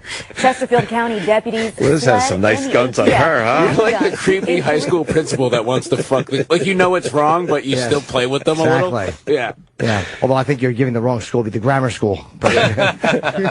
Tell me more, Liz Foster. Different buildings across Pageland. Tonight we have team coverage from neighbors. Team coverage, they went. They went with team coverage on this one, guys. Sometimes there's nothing worse than a news story is just one guy. Yeah. When they send one guy with a fucking camera and a mic and it's just so awkward. When they get the whole team on the case. Not Liz Foster and the gang. They That's go. right. They go with team coverage. Absolutely. They don't fuck around. And that's where we start with Tina Terry. Ooh, Tina Terry. That's a fun name to Have been say. zeroing in on the suspect. Tina Terry has the clit cam. She's notorious for that. She has a camera under her engorged clitoris hood, and she puts her one foot up and she does interviews and no one knows they're being filmed. Oh, really? Tina Terry and the clit cam. She'll put that one foot up with a fucking Nike sneaker and her pussy is filming everything. Tina's not. None of the techs want to take the camera out because it's smelly. Oh, God. 47 did a smelly puss joke. Yes, you did. Climbing the comedy ladder. Tina is not tiny. Oh, my God. Tina is a big gal. Yes, the clit cam in action. All right. Sometime they finally had enough information to search his property here, and when they looked inside of that shed, they made that Look at shocking this place. discovery. It's a sight that even caught law enforcement officers off guard. The click cam's all foggy. The click cam is all foggy because it was air conditioned in the car, and then she got out in the fucking in that southern heat. You have a lot of details on this. I certainly clit do. Camera. Yeah, that's right. Her clammy lips covered the clit cam. Sometimes they have to they have to tell into her earpiece, the camera's covered, and then she has to open her legs, and her pussy lips make that fruit roll-up sound. And they open up, and the clit cam is back in action. Back in action, huh? Yeah, the foggy clit cam. All right. 10,000 guns, most of them stacked to the ceiling of this storage shed. He was hoarding most of it. Told you. But it's all stolen material from all over North Carolina, South Carolina. Officers said they found truckloads of other items in Brent Nicholson's home, including tools and taxidermy. Detectives said they found even more stolen guns in this liquor store they said Nicholson owned with his father and in his father's home. His name always popped up about stolen. Nicholson? Oh, no. Oh, no. I got a bunch of guns if you want to buy them. Oh, no wonder Nicholson had all those guns. Maybe I'm going to shoot Batman with them because I'm the Joker. Perfect. Yeah, that's a really good That's Nicholson. a perfect impression. Yeah, that's pretty amazing. Close your eyes next You time. got any guns? Here's Johnny. That's awesome. Yes, it is. Holy shit. Yeah. We'll get into the student body slam. That's right. What the fuck, dude? She wouldn't get up. He got her up. And That's law and order. And he's on leave after throwing the gal. Yes, he is. Oh my! Let's get back to this hoarder. This is just a hoarding story. This is all. No, this is a paranoid person who thinks that the government's going to come for his guns. And Do we talk to the guy? No. Well, you got team coverage. You would think you would talk to the guy. Wait. So you think someone thinks the government's coming for their guns, so they hoarded 10,000 guns? I think he's just a hoarder. I think he's a hoarder. Why would you hoard 10,000? You can't really do anything with 10,000. Yeah, 10,000 guns is like It's planning for the future. 10,000 Yeah, of them? you arm yourself, you arm your friends, you got a little racket going. 10,000. I think it's a mental illness. He has to. And I thought I had a shoe problem. Yes. Don't touch me. Sorry. Yeah. You missed the buddy. Hold on, you missed the chumming around that Pete and Justin were doing. All right, stop. It hurts with your fat fists. That's strength, my friend. Justin is aggressively and in a pseudo-playful manner, patting a young, slender Pete. All right. Meanwhile, trying to establish I'm going to tell my mom. Seriously. Meanwhile, trying to establish physical dominance because deep down he resents young Pete, always calling him things like a fatso and whatnot. Whatnot. Let's get to the end of this dumb story. Finally got enough, information for a search warrant. Sheriff deputies in Union County, North Carolina, house is also shitty. had their eyes on Nicholson. They said several cases involving stolen guns led back to him. We had this subject in jail from a traffic stop earlier in the week. We already covered 30-some stolen guns. Investigators believe he was buying the stolen guns and hoarding them, but they don't think at this point he was... Where the hell did I'm going to pick this sink up and throw it through the goddamn window, nurse. And then I'm going to take my stolen guns and wet my whistle and watch the ball game. You hear Who's that, Martini? You hear that, Martini? You'd like that, wouldn't you? Where's he getting all the money to buy the stolen guns? He's stealing them. He's stealing That's a lot of them, money. Opie. I steal guns. You like stealing guns? Yes. Yes. Selling them. Officers arrested him this morning in Union County. Wow. and Didn't expect that. I didn't either. And here he is in studio. What made you... Oh, sorry. You dyed your love hair, it. I see. I'm gun a stealer. producer in the show. This is why I didn't want to be on That's what air. it was. This is why I did not want to be on the air Yes, when, you do. when Sirius signed me. But you know what? You look just like the guy. I don't look like that guy. You do I don't look look like like that guy at all. You are a do. slovenly, sloppy boy. Ugh. Remember in, what was his name? Principal Joe Clark? This slovenly, sloppy boy. Lean on me. Yeah, who's that? Morgan Freeman? Yeah. Him back to Pageland on a charge of possession of stolen goods. Now the ATF will help officers build their case and determine who all I these prefer guns ATM belong. if you're talking movie moves. They still feel like they have to build a case. ATM.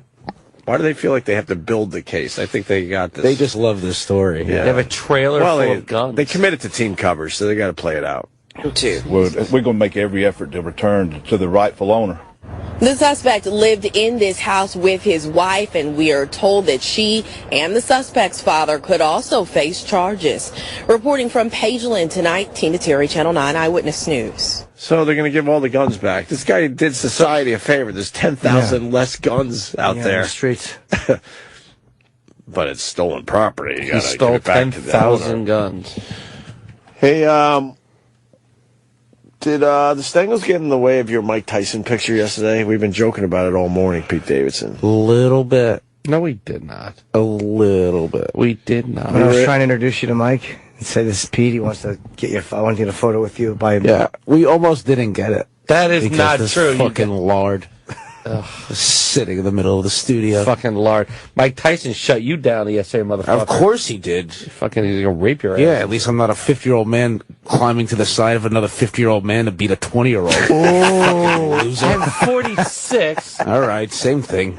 See, this is why I told you, Opie, when you signed me, I said I'm not going on the air. It's I exactly hate your why. fucking stupid rings. You hate my got rings? A hot Topic. Your fucking Got a Hot Topic. stupid rock rings. Jerk off. Rock rings? Yeah. Fucking people that play the bass have those so they can fucking do the Yeah, I'm taking my charger back for my phone. Oh, good. I'm at 56%. that's all you need. That's all I need. That's all your lungs could fucking How many rings you got on? capacity. 3. Wedding ring and 2 rings here. What are the two rings on the right hand? There's one on the middle finger and one on the in between one middle is- and pinky finger. One is a 3-ring thing, and then this What's a 3-ring What's thing? the 3 ring? It's like, I don't know. What's the 3-ring thing about? It's 3 Three-ring rings. circus of madness we have going on here. I think Madness. I think the rings on guys went away about 10 years ago. Wait, there's 3 rings in one? So to dye Yeah. your hair. Because I had a few of those for a little while, but they went out of style. What is that? Oh, what is it? You have to put that on every morning? No, I don't take it off. You don't? Is it special?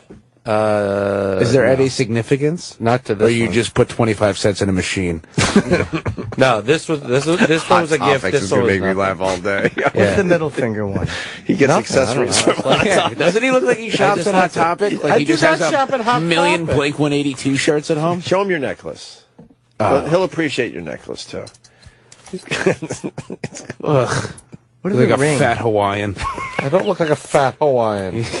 See, this is going to be the rest of my day now on Twitter. Your fucking gas station jewelry. Because it's like you see, even Jim Norton hates the Stangles. Even Pete Davidson hates the Stangles. No, not even, especially. I know.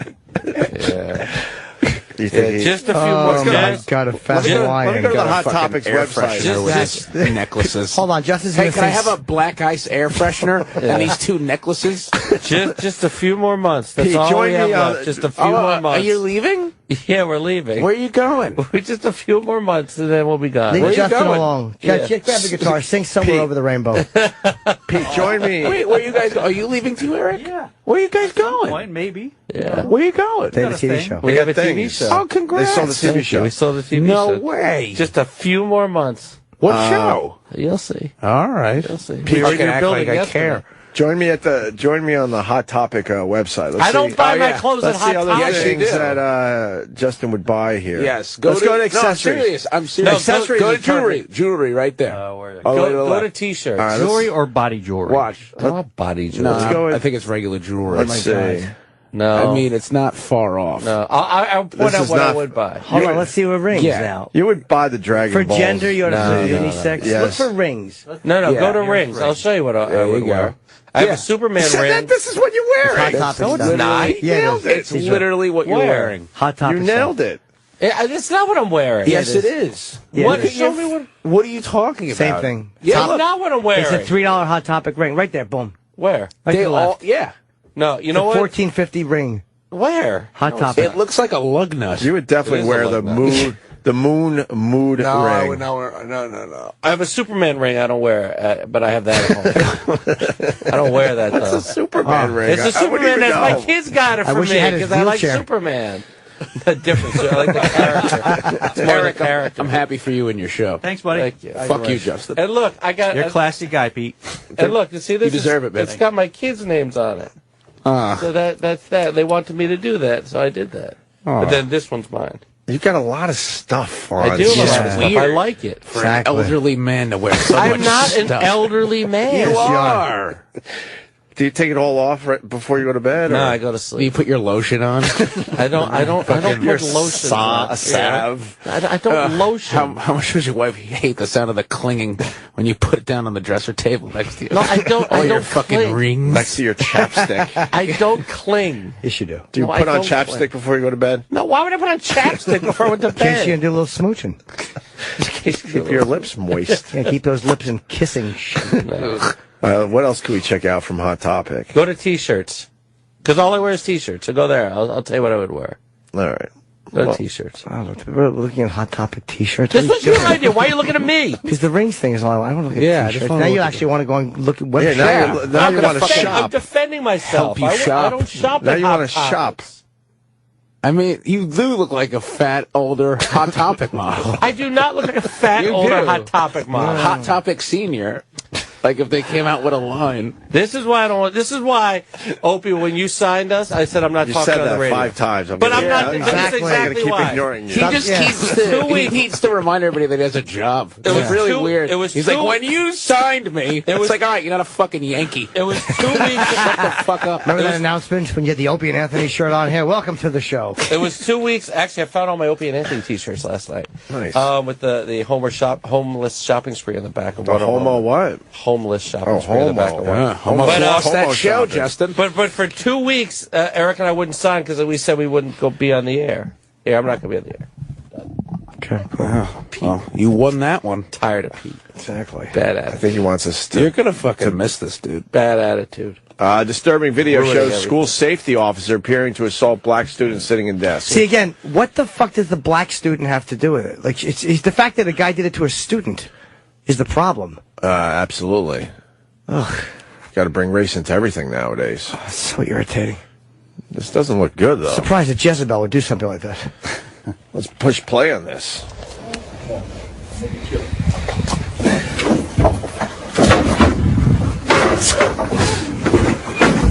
Holy shit. What the fuck was that?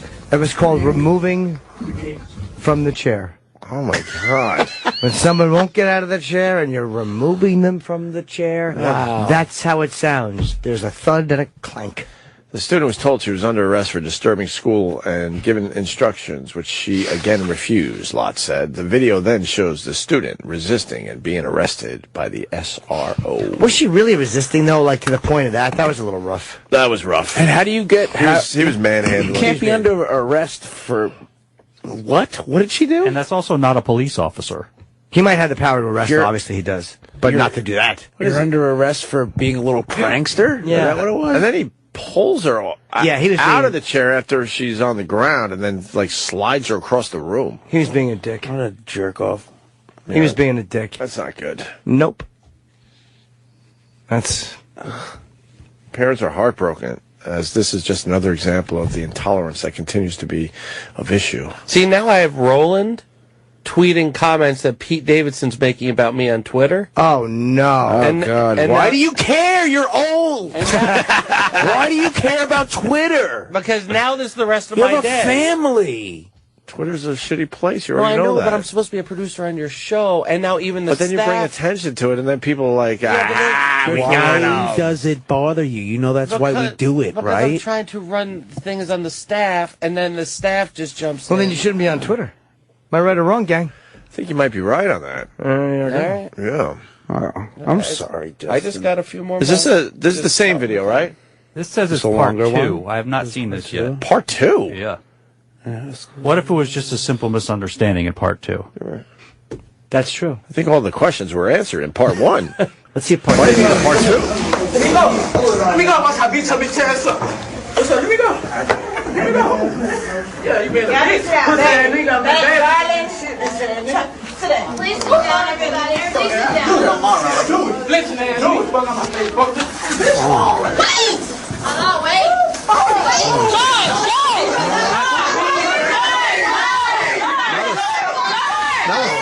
Security guard is fist fighting that fucking student who wanted to get mouthy. That's a male student, though. Turn the camera right, you fucking idiot. Jesus Christ, it was going well. Now I'm laying on my side watching a fucking fight. I think that was the click cam, actually, so you can't really control He missed every... Wow. He had some haymakers. Yeah, but he was missing. He was ducking it like he was, in the ring. That was a different security guard, by the way. That was a black male officer. It's funny how they don't say that, it's only black when the white guy throws the black. All right, shut up, Jim. Who cares? Is it the same school? It's the same incident, I think. The same. No, because it was a black. Oh, no, different? It was a black female student. No. But is this later in the same incident or no?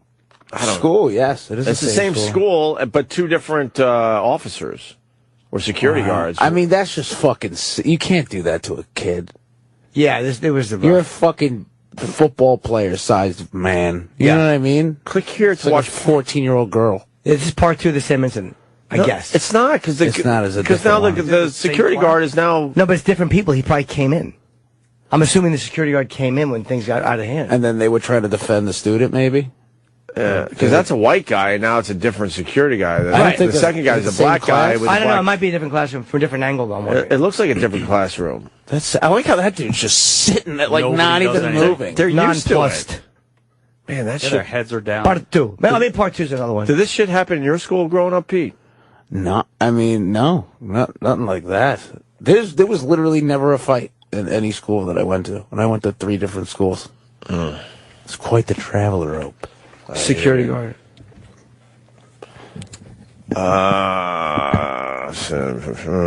Manhandles of females. Security guard is throwing some fucking punches. This kid is ducking away. Yeah, he's killing it. This kid's got speed. You know how mad that guy's getting? Oh my, he's missing a lot. Oh, you just hear the wind? Yeah. You got grease, lightning, speed rock. He'll knock it in a bottle rock. Hey, Mick, why did I get to fight the young student? He'll kill you to death inside of 3 rounds. It's by Burgess Meredith. Beautiful. I did him and I did Nicholson. You did a few today. I did too. So I don't feel like reading this. It's just what? I mean, all you need Result to see of an is AIDS the video. test. It was just an out of control day at the school. Yep. And then he adds a fart at the end. Yes, he does. All right. So that shit happens. Yeah. I never saw fights between teachers and students. And Never. My God, never. I mean, I wouldn't have known what to do. You just had to deal with the teachers. Bullshit. Yeah. Or maybe when we leave school, we play Pink Floyd The Wall. Nice. That's how you deal with the teachers. I hear ya. Just a brick in the wall. Watch The Wizard of Man. Oz. Yeah. It all links up, man. Yeah. It kind of did, though. It did. I watched it Have on you ever YouTube. tried I it? don't get it. It's weird. I don't get it at all. I've had enough of The Wall. Like, I love the song, but they've really You probably let didn't it link go. up. You didn't link it up properly. You got to wait for, what, the second roar of the lion or something? I don't know. Yeah, the whole Wall thing is really done. Oh, no, that was Dark Side and The Wizard of Oz. Oh, was it? The link up. Oh. Yep. Are you tired of The Wall, Travis? I hate anything Pink Floyd. Oh, do you really? I think they're Yeah, kind I of was brilliant. never. No, I was never Really? a Pink Floyd guy. Comfortably yeah. Numb, you don't like? Yeah, even when I was a teenager smoking pot and everything, I never. Got Brilliant I lyrics. like Welcome to the Machine. Is that them? My dad Yes. liked that song. Welcome, my son, to the machine. That's kind of how they do it, too. That's really how they sounded. Yeah. To the machine. That's how they. That's Pink Floyd for you. You don't like that one? I'm doing that impression next week on SNL. Oh, that's pretty damn good. Yeah. Welcome, my son. Welcome to the machine. I got my audition for SNL coming up. Yeah. Yep. Doing Gonna my be- Nicholson, my Burgess Meredith. Yeah. Yep. Killing it. They're going to go crazy. Lauren's going to go nuts. Sign this kid. I want to hear that now. Burgess Meredith is fucking second to none. I do Burgess My Meredith. favorite is whenever Rocky would start doing what he wanted, they would just cut to him and he'd be like, ah! Ah, his earpiece would fall out. Push, Yeah. push.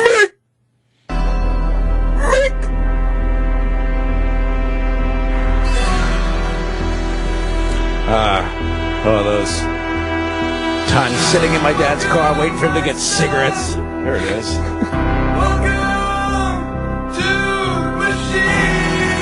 Spot on impression. Certainly was. Yeah. All right, P, where are you A lot going of to be? people want to know what Nicholson would sound like singing that song. Yeah. I would. Welcome to the machine. Hey, Martini. Hey, here's Johnny.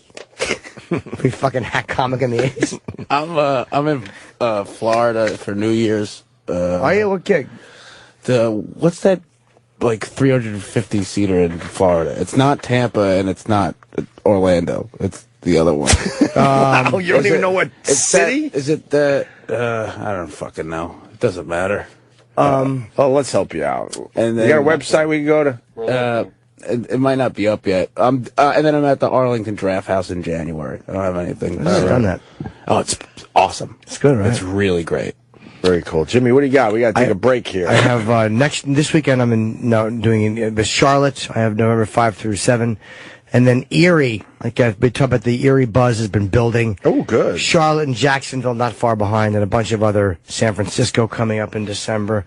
And December 11th and 12th is canceled in Louisville. I'm doing that in February because I'm going to UFC. Okay. We are going to continue. You stay there. We're back. With Opie and Jim. And Pete Davidson. Giving us some time in between that SNL thing that he does. That little hobby of his called Saturday Night Live. Huh? His hobby. His hobby. A little hobby he's got going on. There was something I wanted to talk about after the break. I forgot now. Trump. We did the Trump. Oh, no. What'd you say? Yes, what else is there to talk about with dumb? We did the Trump. I misremembered. Trump's losing to Carson right now. Johnny? Johnny Carson, that's right, has entered the race. I'm yes. Oh my God, they're going to show this video all day long of the sheriff. Very disturbed by. The sheriff is very disturbed by the video. I don't like abortions. Of the officer slams female student. It is everywhere. I think it's murder. It's Johnny Ben Carson. Yes, it is. Yes, it is. Do it for the rest of the show. Ducey. Huh? I don't know. It's just a funny name to me. Is he related to Steve Ducey? Who's Steve Ducey? The host of the morning show. Yeah. Oh. Is that his son or something? I hope so. Quite possibility. They both just give off such an electric charisma. Oh, absolutely. That's definitely his son. You think? Yeah. After I just saw his face, 100%. They're related in some way. Anyway, good for Ricky Gervais going back to the Golden Globes, huh? That's awesome. Was it there or the Oscars where he was? Chris Rock is hosting the Oscars this year. Right. Got The Rock doing the Oscars, and you got the Gervais doing the Golden Globes. This is Rock's second time, right? Mm-hmm. I believe so, yes. I loved him the first time. Oh, he ruined their day. It was so great. Who, Ricky? No, Rock. Chris just fucking hammered them. Which one did Ricky? Golden Globes. Oh, yeah. I remember, people were like, holy shit, you need to, where the celebrities were mad. Yeah. That's great. God, why are they mad? Because it's their special It's a fucking night. jerk fest, those award shows. It's just They're nonsense. awful. It's their special a fucking jerk fest. You went through the MTV Music Awards recently, right? That and the Emmys. Oh, you went to the Emmys, too? They're all jerk fests. It's embarrassing, right? It's sick. It's grown men and women sucking each other's dicks. It's ridiculous. Well, at least the great women. Just verbal clearly, people that don't know who you are or whatever, if they're, stuck in a hallway with you, they're like, you're so great. And it's like nobody really knows each other. You know what I mean? They all just play the bullshit part, right? Yeah, you know the top 10. You know Julia Louis-Dreyfus. You know Ricky Gervais. Yeah, you don't know these other random fucks. Right. You know what I mean? And they don't know me either. So it's just like... Did you think you were going to win when you were there? No. You didn't think for a second? No, I was hoping Kate would win. Right. You know, but Kate I don't who? think McKinnon. She was. She had SNL? Yeah, Okay. she got nominated. But I don't think we were nominated for the variety show this year. Yeah, I think we only had Kate. You know what I say when I'm at those things? Oh, I hate these things. I hate these things. And then you got to be happy for everybody. Yeah. Even though you're bummed out because you wanted to win. You gotta clap. Everybody wants to win. You have to make believe. No, I'm okay with this. It's really uncomfortable to sit there. They have no food or drink really. I heard. Yeah. So everyone gets wasted before the awards. Yeah, this is just hot dogs. I never win awards. They only have hot dogs? They only have hot dogs. There's Get out of here. There's a bar out in the lobby with a gigantic line, and it takes forever to get up there. And they give us frozen hot dogs. Justin missed the whole Emmys. I did. All I wanted was a drink. After we lose, you just drink. You just go there, you fly all the way out there for the whole fucking weekend, then you lose, then you have to take the red eye home to do a show. It's a party, though. It's not a party. It sucks. It's a waste of time. Did you want to? You guys have Rockstar Stangle. Yeah, Rockstar Stangle. It's hot, back and forth. It's hot topic. I'm not wearing Hot Topic clothes. I don't even know where to find a Hot Topic place. You can say that again. Pete nailed you with that. We went Hot to the Topic? We went to the Hot Topic. No, yeah, fucking you look website. like a middle-aged goth. I don't look like a middle-aged goth. Yes, you do. Paint your fingernails black, girl. I'm wearing an Evil Knievel t-shirt. I'm wearing jeans. Yeah, you're making it worse. I'm not Why making would it you worse. point out your Evil Knievel t-shirt? Can I see this shirt? My brother bought me this shirt. But why would you For point my it out? birthday. Can I see the Evil Knievel You know it's not going to go good when you... It's a very nice shirt. Good job. Yeah, well You done. wasted it on him. Well done. It is a nice shirt. Thank you. Thanks, guys. Thank you. Anything Eric does is great. You saw him dressed up as Evil Knievel, right? No. You want to see it? Oh, where do I find it? I have it. So excited. Oh. You want to see it? No, but honestly, It's my screensaver. Now you know what? Now you don't get to see me as I'm Evil just going to Knievel. go on your Instagram. It's not on my find it. Instagram. You don't think- What did you do as Evil Knievel? Got on a bike and tried to jump a curb. My whole life, I wanted He got on Evil. the bike and it just fell. See that's it. I see now what? Now I tag out. You know what? Now you won't know the story. Oh, wow. Oh, shit. Well, he showed me anyway. I did. Oh my god! My entire life, I wanted an Evil Knievel jumpsuit. Oh my And I god! found one on the internet. Thanks for doing us all justice and not leaving the shirt open. I'll show you that zipping one it all too. the way up. Yeah, I'll show you And that Evil one, too. Knievel is preparing for a jump by removing the seat from his bicycle. My Evil Knievel I can't jumpsuit. I can jump. Here, look, there's a little more chest. That's awful. That's fucking awesome. That's awful. You got Burt Reynolds, hairy chest going on, too. Damn You straight. dye I your do. chest hair No. along with it's gray. real hair. It's gray all at the top, and it's really depressing. It's really. You got a gray rim of chest hair on the top? It just started at the end of the summer. I started getting gray right here, and now it's moved to here. It's so fucking depressing. He's pointing on the radio. It's my chest. There you go. Yeah, we could all see it. Fucking Justin. I'm going to miss you. Just a few more months. So I'm still going to bash you when you're gone. How? Oh, here? Yeah, I'm just going to read your fake Twitter followers. Fake Twitter? I don't buy Twitter. What month are you guys leaving? I don't know. We'll see. Waiting to see. All right.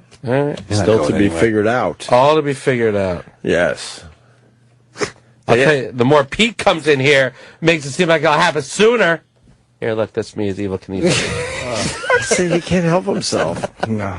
Why would you do that? Because deep down, he kind of thought he looked okay in the Evil Knievel thing. Dude, that's the greatest thing I own. What'd your wife say? But my wife, she just rolls Was your her wife eyes. just But you like can only wear spreading her legs and like, fuck me now? Evil Knievel. You can only wear Fuck me now, Stangle. Yeah. You can only wear it for... Stangle? Oh, sorry. You can only wear it for Did she ever accidentally call you Eric and be like, oh, sorry? No, she never called Oh, me fuck Eric. me, the good one. I mean, Justin. No, she never called me Eric. Yeah, I'll show you a picture of it. No. And I won't even wear it for Halloween. That's just like a... So why is it the greatest thing if you can't even just wear August it? for him. No, I will wear it. It is not... When do you wear it? Yeah, when would I you just wear got that? it. I will wear it anywhere. That's your Halloween costume. No, that's not my Halloween. Yes, it You got it is. at Hot No, Topic. it's not. But where are you going to wear it? I'll wear it anywhere. It's my favorite To thing I own. like a family barbecue or something? You'll show I'll go up? to dinner in that motherfucker. I love that So you'll thing. be wearing it for a long period of time. It's going to smell. Thanks, Travis. It will smell. I know. Travis is laughing. Who are you supposed to be? I'm evil. Oof. It's my favorite. It's like a really nasty vinyl, so it sticks to it. It's not comfortable. It's like a faux leather. I don't think anything you wear is comfortable. Everything I wear is very comfortable. On you. I'm very stylish. You're killing it. I'm America's sweetheart. All right. I can't believe it. I'll show you something here. I'm trying to find something else. I love that you have an Evil Knievel jumpsuit. It's the best thing I own. And, like, what did people say when you went in and bought it? I didn't buy it. I bought it on the internet. You can't go to a store. How to much buy does it. that cost? Yeah. $60. It's just, like, gross, right? It's, like, gross. Yeah, everything about it is gross. Disgusting. It is a little uncomfortable. What do you think of this, Eric?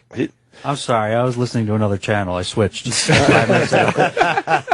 Justin has been known to wear some outfits. I love that. Who shit. else did you dress up as? Burt Reynolds, I think, one time. I have a Smokey the Bandit jacket. Yeah, He was did dressed Smokey as the Marty Bandit. McFly the other day, but but that was a different. show thing.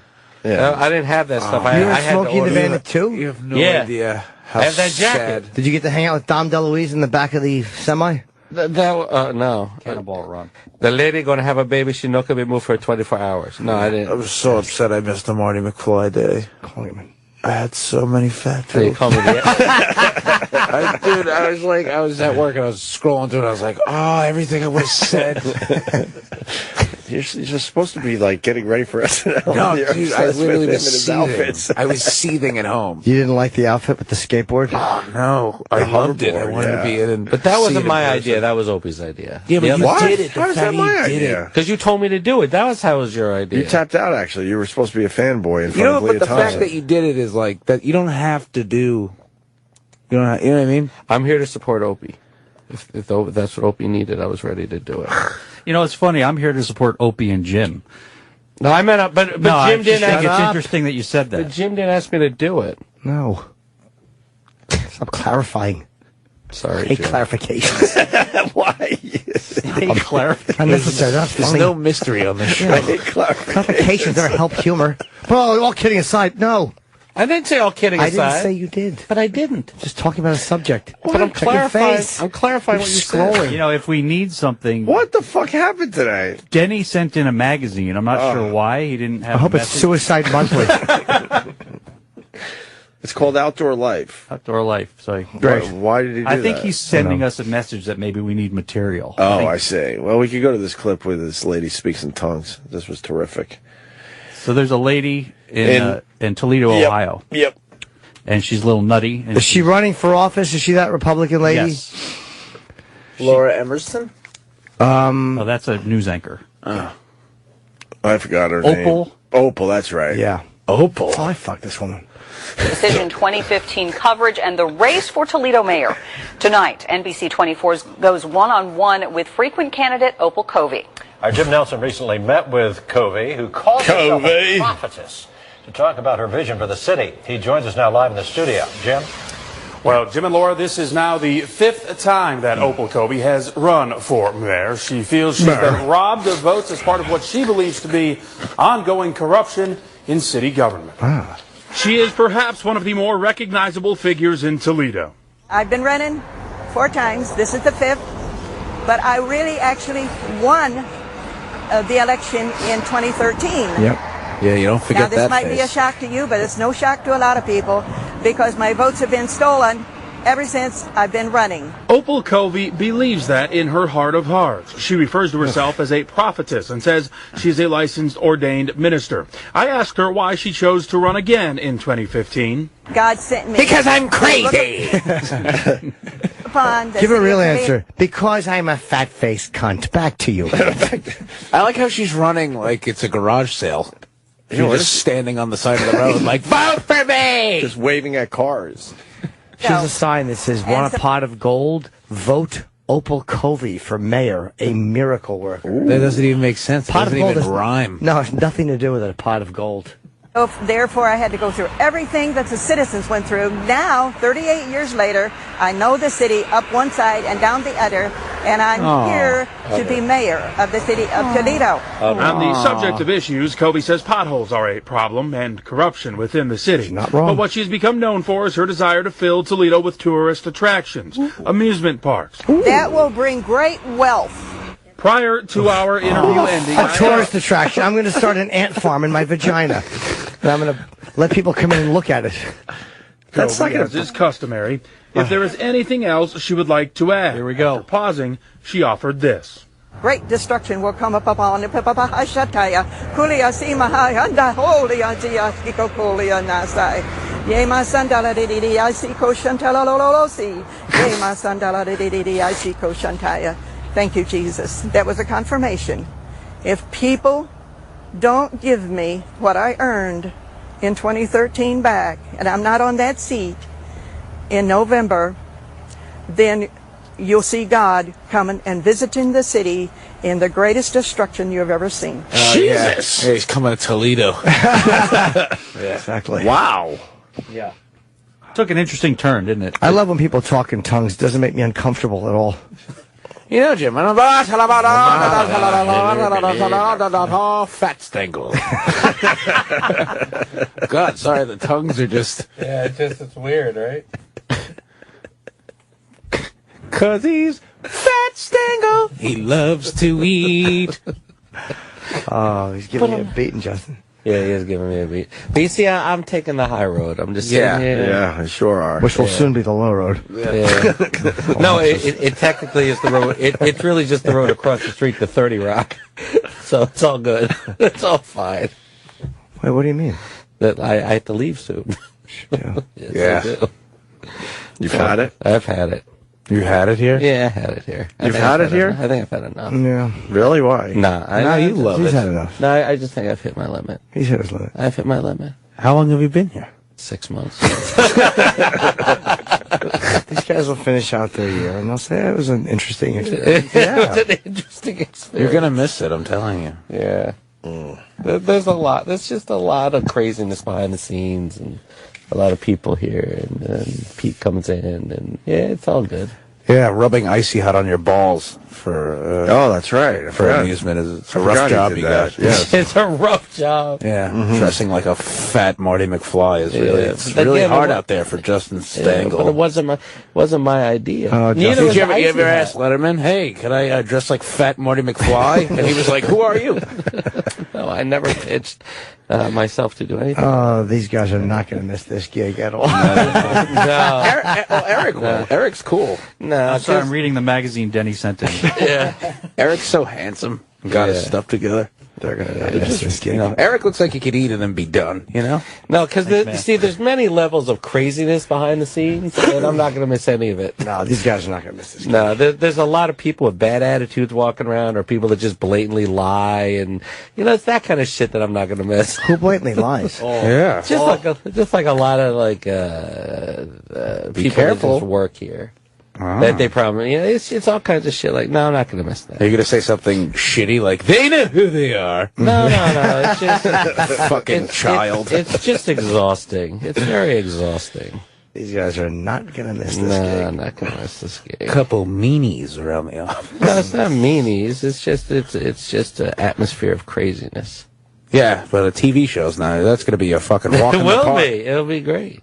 All right. It'll be great. So what do we do in 6 months? Like May. Okay. June, July, August, September, October. 4 months until our contracts are up.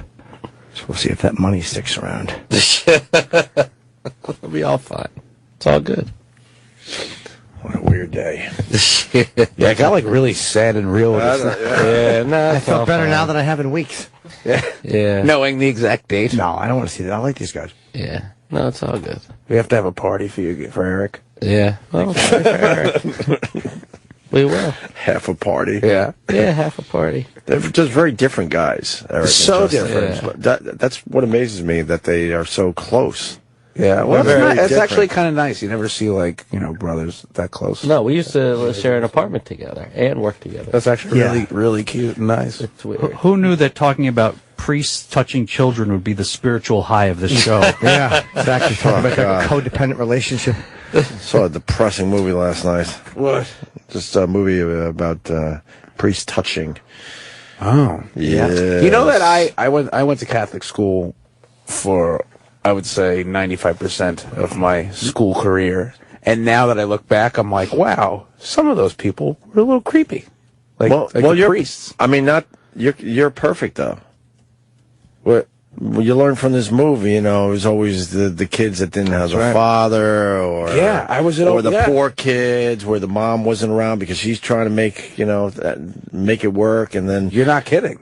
I'm serious. I used to have like little meetings with like the principal / priest in grammar school, and like now that I look back, no funny business, but always just like you could see how it would happen. Yeah, like looking back, I'm like, wow, I could have easily been raped.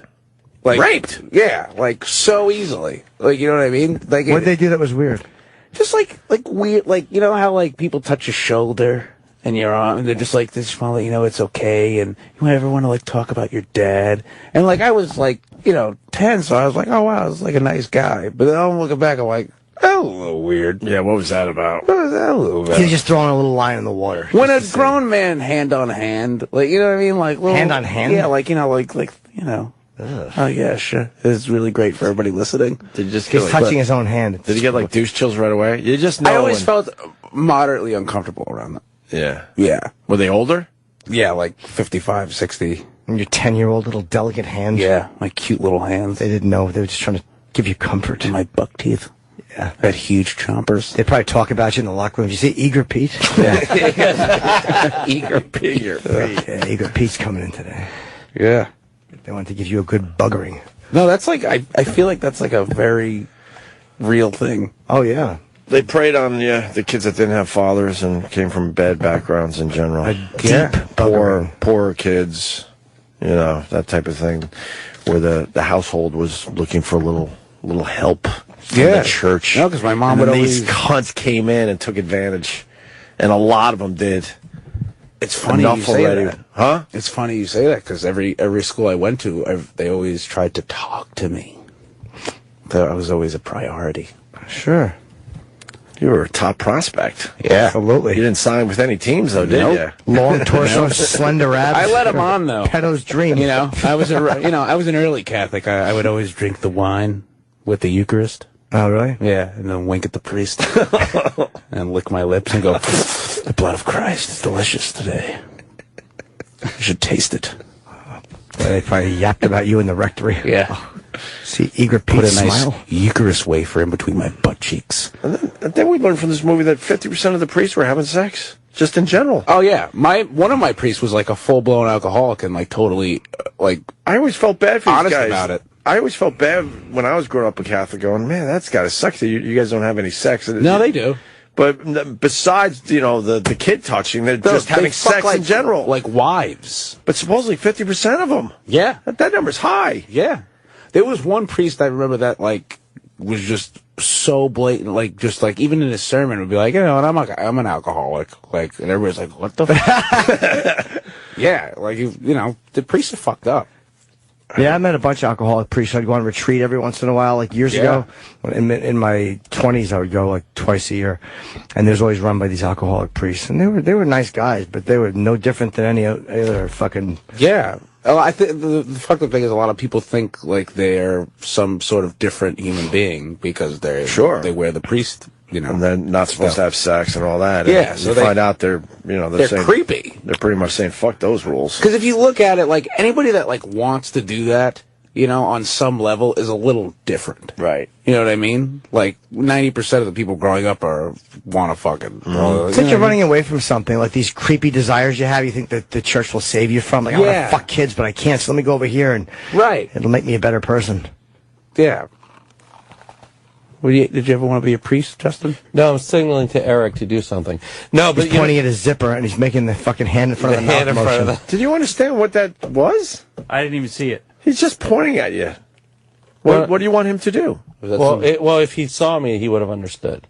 Is that a brother thing? Yeah, No. We text each other to try to like set up what the next thing is going to be. Yeah, we try to set things up for you. Yeah, no, I understand that, but you're just pointing. Right. If I point to him, that means check his phone. Oh. What'd you say? We have different ways of communicating. Boy, we're going to miss Justin, huh?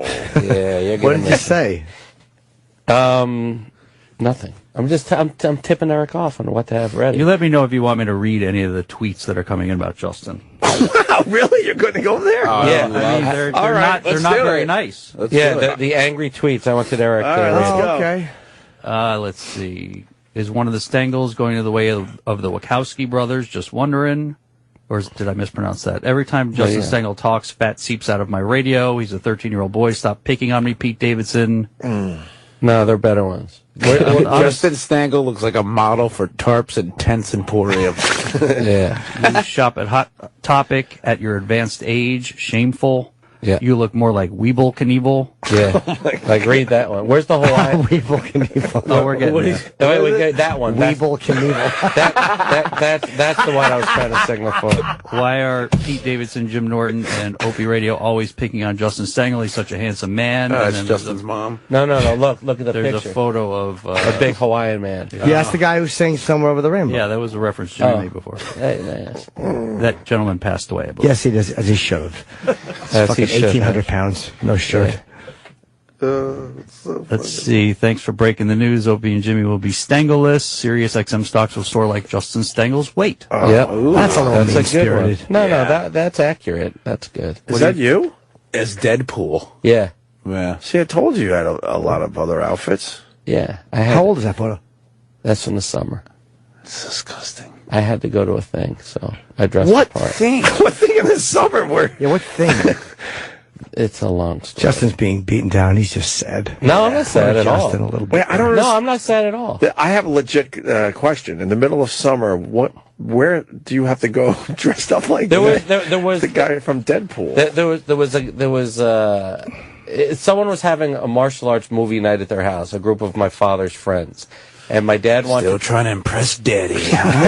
No, I'm 46. No, but it's something you won't relate to. It's something where you get to spend time with your father as he grows older. Wow. So I was Let's really... go to How great would it be if I started crying? That'd be awesome.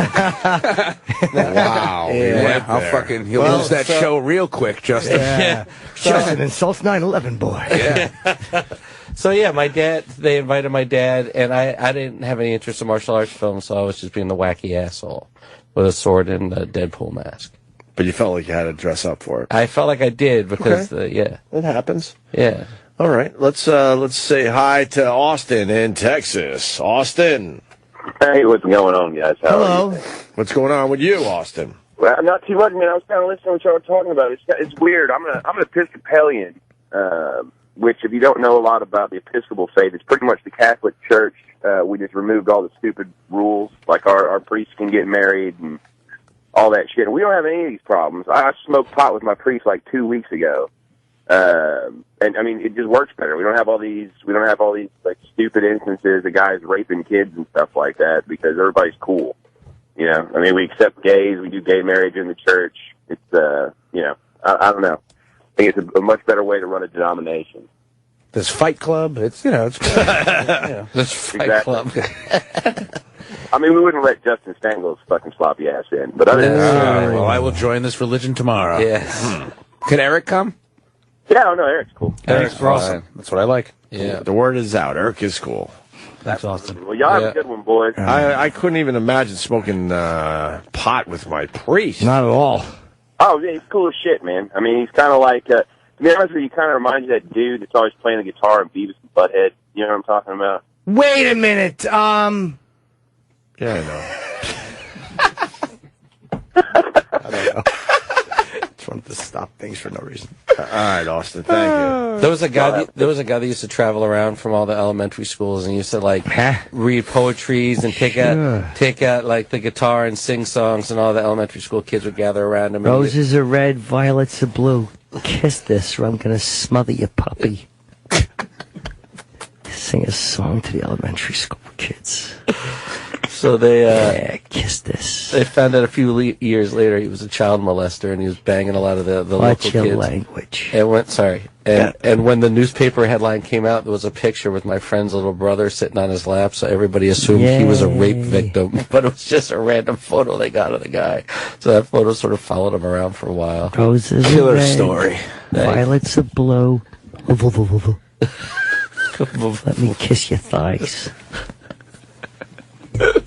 Yeah, roses are red, violets are blue. Pull down your underpants. You.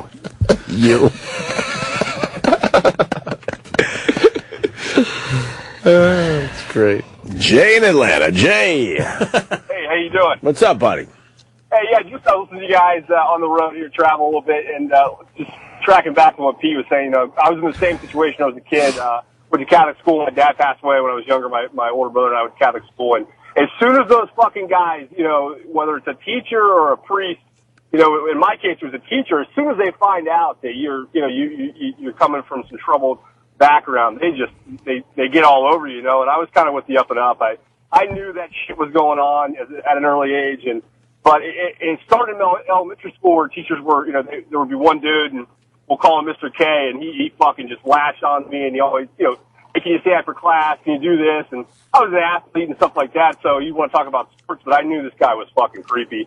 And then, and even in high school, it was the same thing. As soon as a teacher or a priest found out, they were all over you, and they're always dudes. And we also had a priest at my middle school, and he was the head of our church. And, I would always get thrown out of religion class because I'd always, have a different opinion about stuff with our teacher. And this priest got caught banging a dude, a male prostitute, in a public park at night. The news came to our school. We couldn't change classes outside, and it was a fucking mess. He got kicked out of the church, but just like what Pete was saying, these guys, man, they definitely prey on you. You know what I mean? Yeah, at least you had friends though, and you knew better. See, nobody liked me in school, so I find that hard to believe. I was friends with the priest.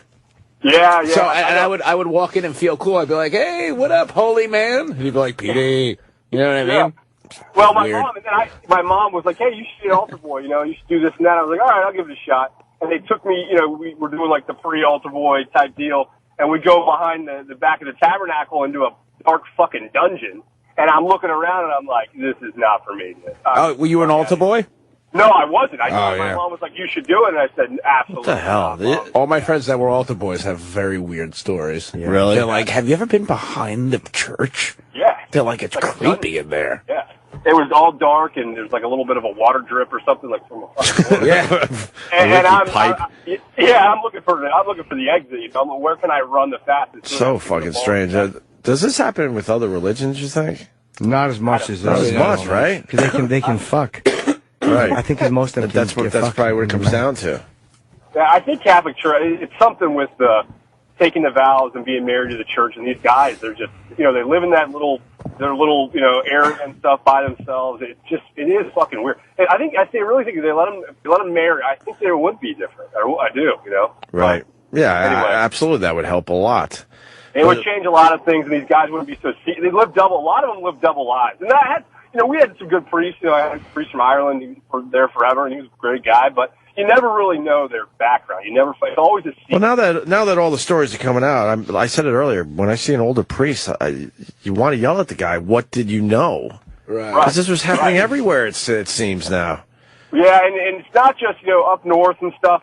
You hear about it a lot, but I feel like it's all over. And I feel like a lot of communities, too, they kind of try to keep it a secret or cover it up. Or even back then, it was like, hey, let's not talk about this. But when I was a kid, I knew what the fuck was going on. I didn't want to have any part of it. And, all right. You know what I mean? So, anyway, thanks for taking my call, guys. Love listening. All right. Thank you, Jay in Atlanta. I appreciate it. Adam in Wisconsin. What do you got, Adam?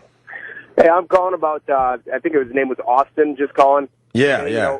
How his priest is real cool because they smoke weed together, they marry gays.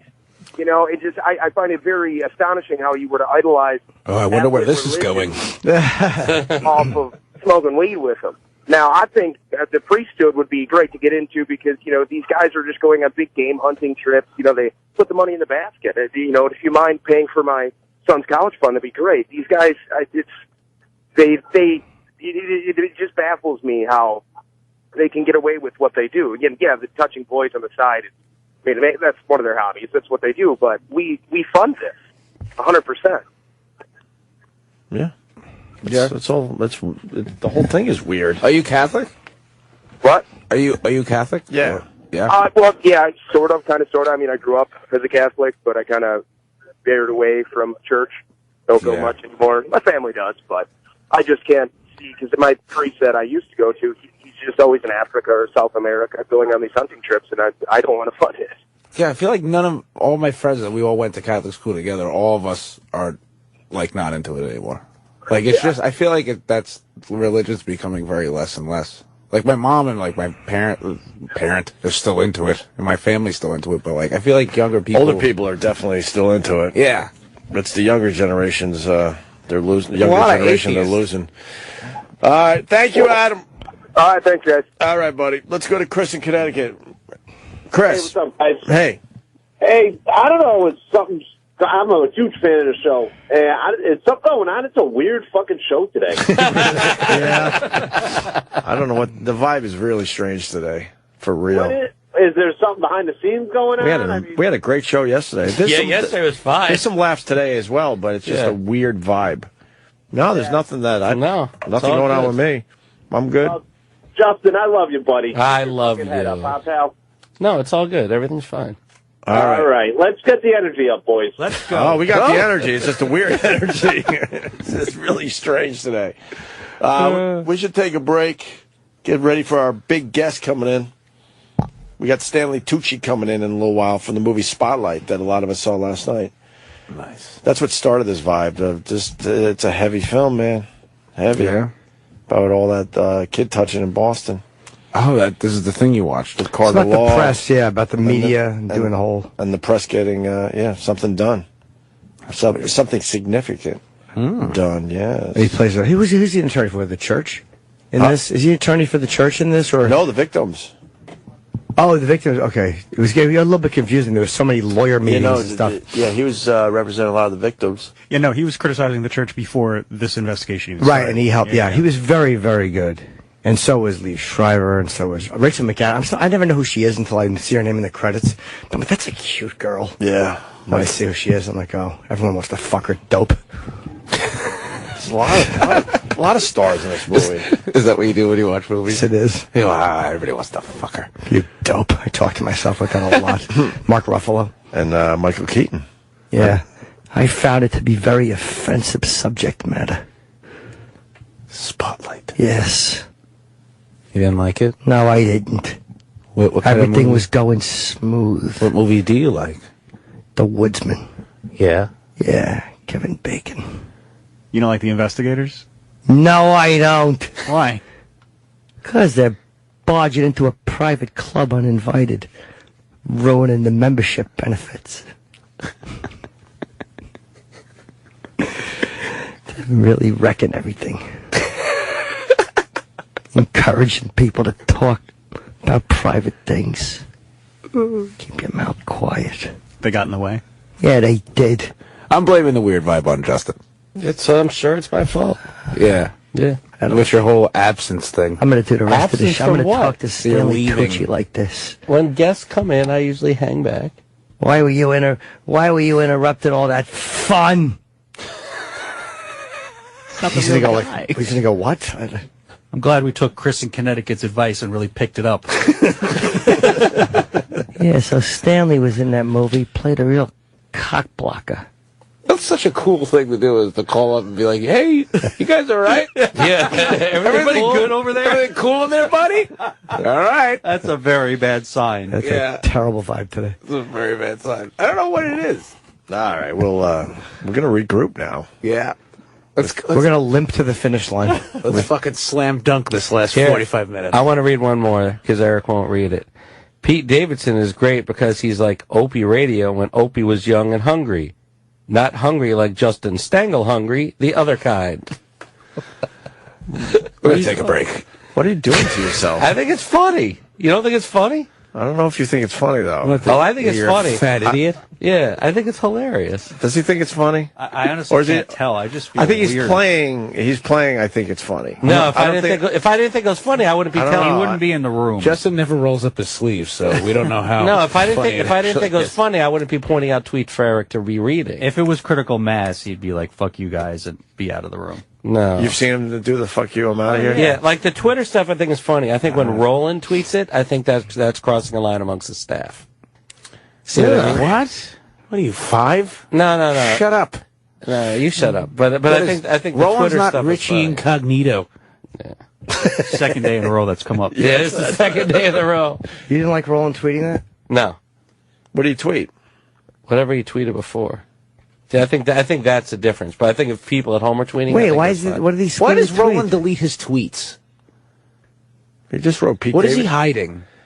Roland just wrote Pete Davidson is on fire this morning. Wait, what Yeah, did no, Roland? he deleted tomorrow. What did Roland tweet before? I don't remember. But whatever it was, it was. What was it? I told you I don't remember. I'm saying to scroll up. it's not, not there. there. He deleted it. There's nothing there. Well, Roland can tell us.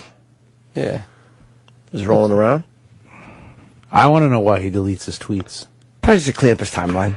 Yeah, he cleaned it up every once in a while. It's all good. We have another he tweeted that Pete's fat Hawaiian line was hilarious. Oh yeah, the fat So what's wrong Hawaiian. with that? And Roland just tweeted, look, that he's an angel.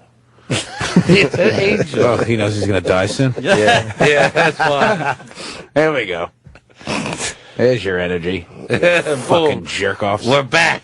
All right, we're going to take a break now and go leak and stuff. Stanley Tucci on the way. Stay there. Yeah, we're back. With Pete Davidson.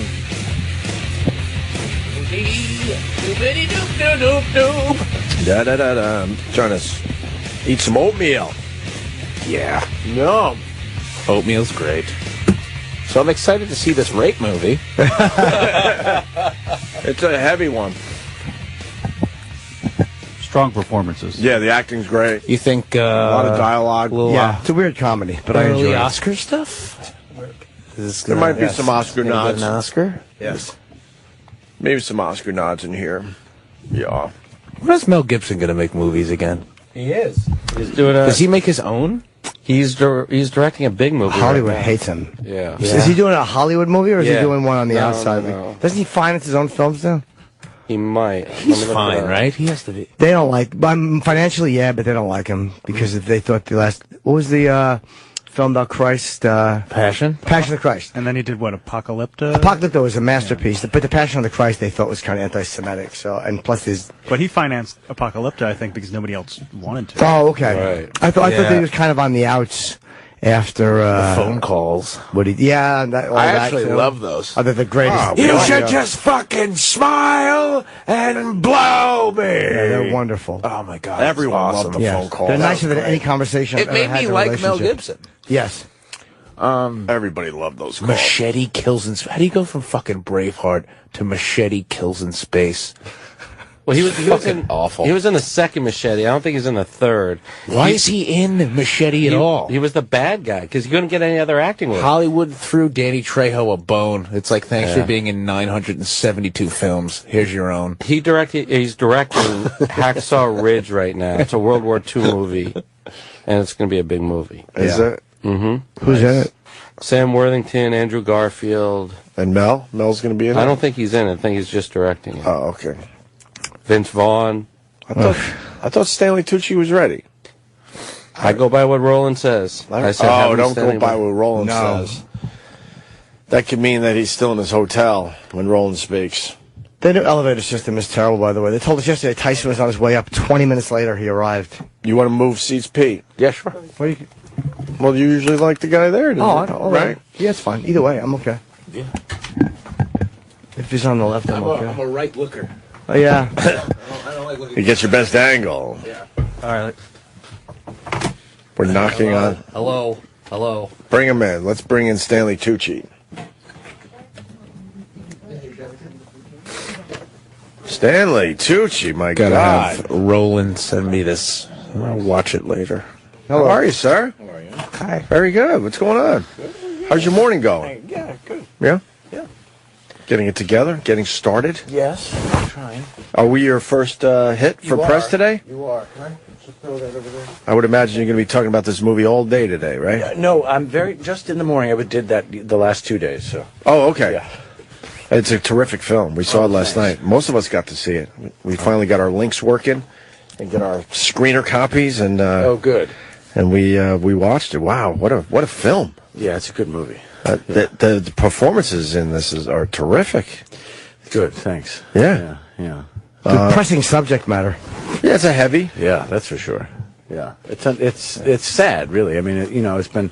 I mean, the Boston Globe broke this, 10 years ago, 12 years ago? 2001-ish, right? Yeah. Well, the September 11th interrupted the whole investigation. They started before that, probably. Around. That's right, and they were about to really break the story, and then they sort of had to put everything on hold. For the 9/11 stuff. Yeah. And then they went back to it. Went back to it and broke it, and it made a huge difference. When did that story hit? Was it 2002? Something like that. It might have been 2002. Okay. Yeah. It made me like the media more again. Like, cause I've started to hate them so much, but then watching them do this, it was like, oh, okay, yeah, this is what they do really well. Well, yeah, but the problem is that, investigative reporting is the thing that's almost a thing of the past, because a lot of newspapers are disappearing, right? And, you need the resources, you need the time, you need the money to have reporters out there working on a story for an extended period of time, years at a time. And if you can't afford that and you don't have those venues out there, it's going to disappear. It's like the first thing to go when you're looking at the budget, yes, right? Yes, which it shouldn't be. Yeah. I should just say for the People's Spotlight, the true story of how the Boston Globe uncovered the massive scandal of child molestation and cover-up within the local Catholic archdiocese, shaking the entire Catholic Church to its core. Yeah. And it's a long movie, but I didn't mind. It's over 2 hours, which you usually don't see these days. Yeah. But you need the time to let the story develop. To see it unfold, and people are devastated by the end of the movie. There's a real silence in the theater, and it has the impact that it should have. And one of the problems with the press too is because the technology changes, so there's no one's patient anymore. Nobody wants to wait 6 weeks to get a story out because if it leaks somewhere, somebody just puts it on and you click on it. It's all online. It's all immediate and fast. So it's about doing it really fast now. Right. It's about doing it really fast and not having all the facts, not having all the. It's really about sort of momentary impact, as opposed to long-range impact. Yeah, it really gives. Kind of makes me dislike religion even more than I had before. And it's like I don't want to dislike, but I don't want to dislike all religious people. It's kind of a shitty attitude to have. But it's like watching this, it's like ugh. It's just amazing that it was just covered up for so long. Well, it was covered up for hundreds of years. Well, hundreds and hundreds. Yeah, of course. And it's still, and it still is. It's still going on. We know it's still going on. But. Hopefully, the new pope will, make some headway here, and he's already, made apologies for the church. He's already, I think he's moving things into the 21st century. But didn't the last guy apologize? Didn't Benedict say he was sorry? He said he was sorry, and then after the HBO documentary on all of the, him being at the last stop of what's his name, Ratzenberg, whatever it is, all the molesting allegations went to his desk and he did nothing. Yeah. So then he kind of stepped down. Yeah. But I think he said he was sorry or the church was wrong, and it was just nonsense. Yeah, I don't remember, but this pope certainly I think has some real. I think he cares more than the others, and isn't as necessarily as politically. Yeah. Are you guys going to hear from the Catholic Church because of this movie? Catholic Church has been very supportive, according to and Catholic, news outlets and things like that have been very supportive of the film, which is good because they know it's not a condemnation of Catholicism or a condemnation of the Church itself. It's a condemnation of the of the people who perpetrated these crimes and the people who covered them up, which is 90% of the Church, which is unfortunately a huge portion of the Church. But in no way is it all Catholics are bad or all priests are bad. I mean, we know that's not the case. Unfortunately, a lot are. I said it earlier. Every time I see an older priest, you want to yell in their face, like, "What do you know?" or "What did you know?" I know they had to know something because. I know. The end of I don't know what we want to give away. There's the end of the. I mean, it's not the end of the film. Was a true story. It's a true story. The story was broken. I guess Sally Field comes in and makes an appearance as a flying nun. There, now we've blown it. I'll say that. I'll say this, and I don't think it kills the movie or anything. But you're focusing on obviously what was happening in Boston. But by the end of the movie, with the graphics and stuff, you're showing that this has happened all over the world. All over the world. All over the world. And that made me really angry to just, I knew that, but just to see it all as one thing, like in New York and Philly and Ohio and this, and just list it over and over again. Yeah. And actually, that's not even the full list. Oh, I would imagine not. Yeah. Are you a religious guy before this or no? No. Or are you a religious guy? No, I'm not. No. I was raised Catholic, but I'm a lapsed Catholic, and I lapsed a long, long time ago. And even when I was, a kid growing, I'm afraid I never really connected with it. Let's say that. However, to me, if you're a religious person, that's great. I just don't believe in foisting your ideals or your, ideology on anybody else. I lapsed because I'm lazy. Like, long before any of the pedophilia stuff, I was like, I just don't feel like going. That's all it was. It was laziness. That drove you to it really did. To be a heathen. Yeah, now that I know they do all this stuff, I'm kind of glad I stopped, but there was no real motive for me not to go. I just didn't feel like fucking going. Yeah. I just hated being told to go somewhere. Well, I think the hard part was going to church, getting up and going to church on a Sunday morning, or your catechism on Saturday afternoon or something like that. And you'd walk out of there just feeling guilty. You were just made to feel guilty. Yes. Do you know what I mean? So you thought, God, I had to get up early to feel bad, I was always, scared to, have fun. Yeah. Well, because I went to Catholic school my whole entire life. You went to Catholic school. I think that's the reason why I kind of lapsed as a Catholic, is because it was just fucking shoved down my throat. Yeah. Forever. It's disturbing. But then every now and again, our family had friends who were priests, and I remember this is in the 1960s now, going to a folk mass. Do you remember when those started? Sure. And they were great because what's the folk mass? The singing. The singing. Like a live band. Guitars. Yeah. And, I actually love that. People, and it was it broke it up a little bit. We used to have rock and roll mass and spaghetti night. Ooh, spaghetti night. That's fun. It was fun. It's fun. And it was great because there was like a celebration of religion and a celebration of humanity and all that. And you walked out of there feeling good, as opposed to walking out of there and feeling bad. Mm-hmm. Yeah, that definitely helps. I feel bad all the rock time. And roll mass. Rock and roll mass. Yeah. What happened at rock and roll mass? Well, it was actually funny because the priest actually played guitar. Of course, because he feels like he's a frustrated musician, so he's gonna shove it down. It was just the same songs, a little churched up with a rocky feel. That's actually a huge industry. It's like fucking Christian rock and all that stuff. They sell out arenas, those guys. People just like they like the nice message. I wish I was a Christian comic. Gaffigan makes millions because he's funny and he's clean. He opened up for the Pope. That's sick. He opened up for the Pope? In Philly, yeah. Really? He did stand up before the mass. Got some time in that whole, yeah. Wow. They booed him because he fucking mentioned the Santa Claus thing. Yeah. They booed him a little bit, but he's kidding. What do you mean? He mentioned Santa... In Philadelphia, they booed Santa Claus years ago. Oh, right. At an Eagles game? Yeah. And that's a bit of a sore spot for them, so he mentioned it. They booed Santa... Why did they boo Santa? Because that's Philly. That's what they do. Philly's a rough town. Yeah, it is rough. Bunch of booers. Yeah, they're awesome. Santa Claus went to an Eagles game and he got booed. Here's what I remember about Philadelphia. I was a Cowboy fan, I still am, but when Michael Irving got taken off on a stretcher and they cheered, I was like, wow, but they were happy he was hurt, and I knew it was not a cheer of, hey, it was like, good, he's hurt, fuck him. That's a rough town, man. It is a rough town. It's a fun town, That's though. impolite. It really is, but I kind of respect the honesty of it. I gotta say, your acting's ridiculously good. I'm not doing much. Thanks. It is. It is ridiculous. I was watching you in this performance, just effortless. You're playing a lawyer for the victims. You know, some of the victims, and man, I didn't even recognize it was you at first. Oh, really? No, I really didn't. And I've seen you in a whole bunch of stuff, but I guess you were so damn good. Thanks a lot. Did you meet the guy you played? No, I didn't. It was suggested that I not meet him. Tom and Josh, they met him, and he's not like a people person. He's kind of maybe the opposite. And he's a victim's attorney, and he's not good with people. No, but he's incredible with these people, though. But he's not with reporters. He didn't trust the reporters at all. He doesn't trust anybody. And rightly so, because he's been screwed over a lot. Just trying to get justice for these victims. He's entrenched in this very corrupt system, and he's the guy who stuck with it and is still sticking with it. So in that sense, he's more of a people person than any of us, really, because he has the time and the patience to deal with this horror. I mean, it's horror every single day.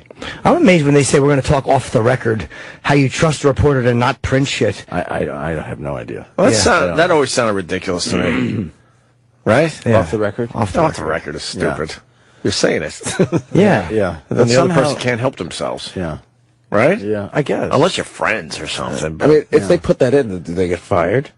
No, it's an honor thing with the press. That's what sunk Jesse Jackson. He said Hymietown to another black reporter, and he assumed they were off the record, but they weren't. And the reporter for I think the Washington Post wrote it. But that's why he got in so much trouble for that, because he actually said it to a reporter, thinking he was having an off-the-record chat. Yeah. And apparently that wasn't clear to the reporter. That wouldn't really, and whether on or off, it's both not. And if it comes out of thing to say. No. It comes out in the movie, too, that the Boston Globe kind of had this info 5 years prior or whatever it was. 20? Wasn't it more than that even? It was 20 years prior. But then there was a scene in the movie where they talk about, I gave you this stuff 5 years ago.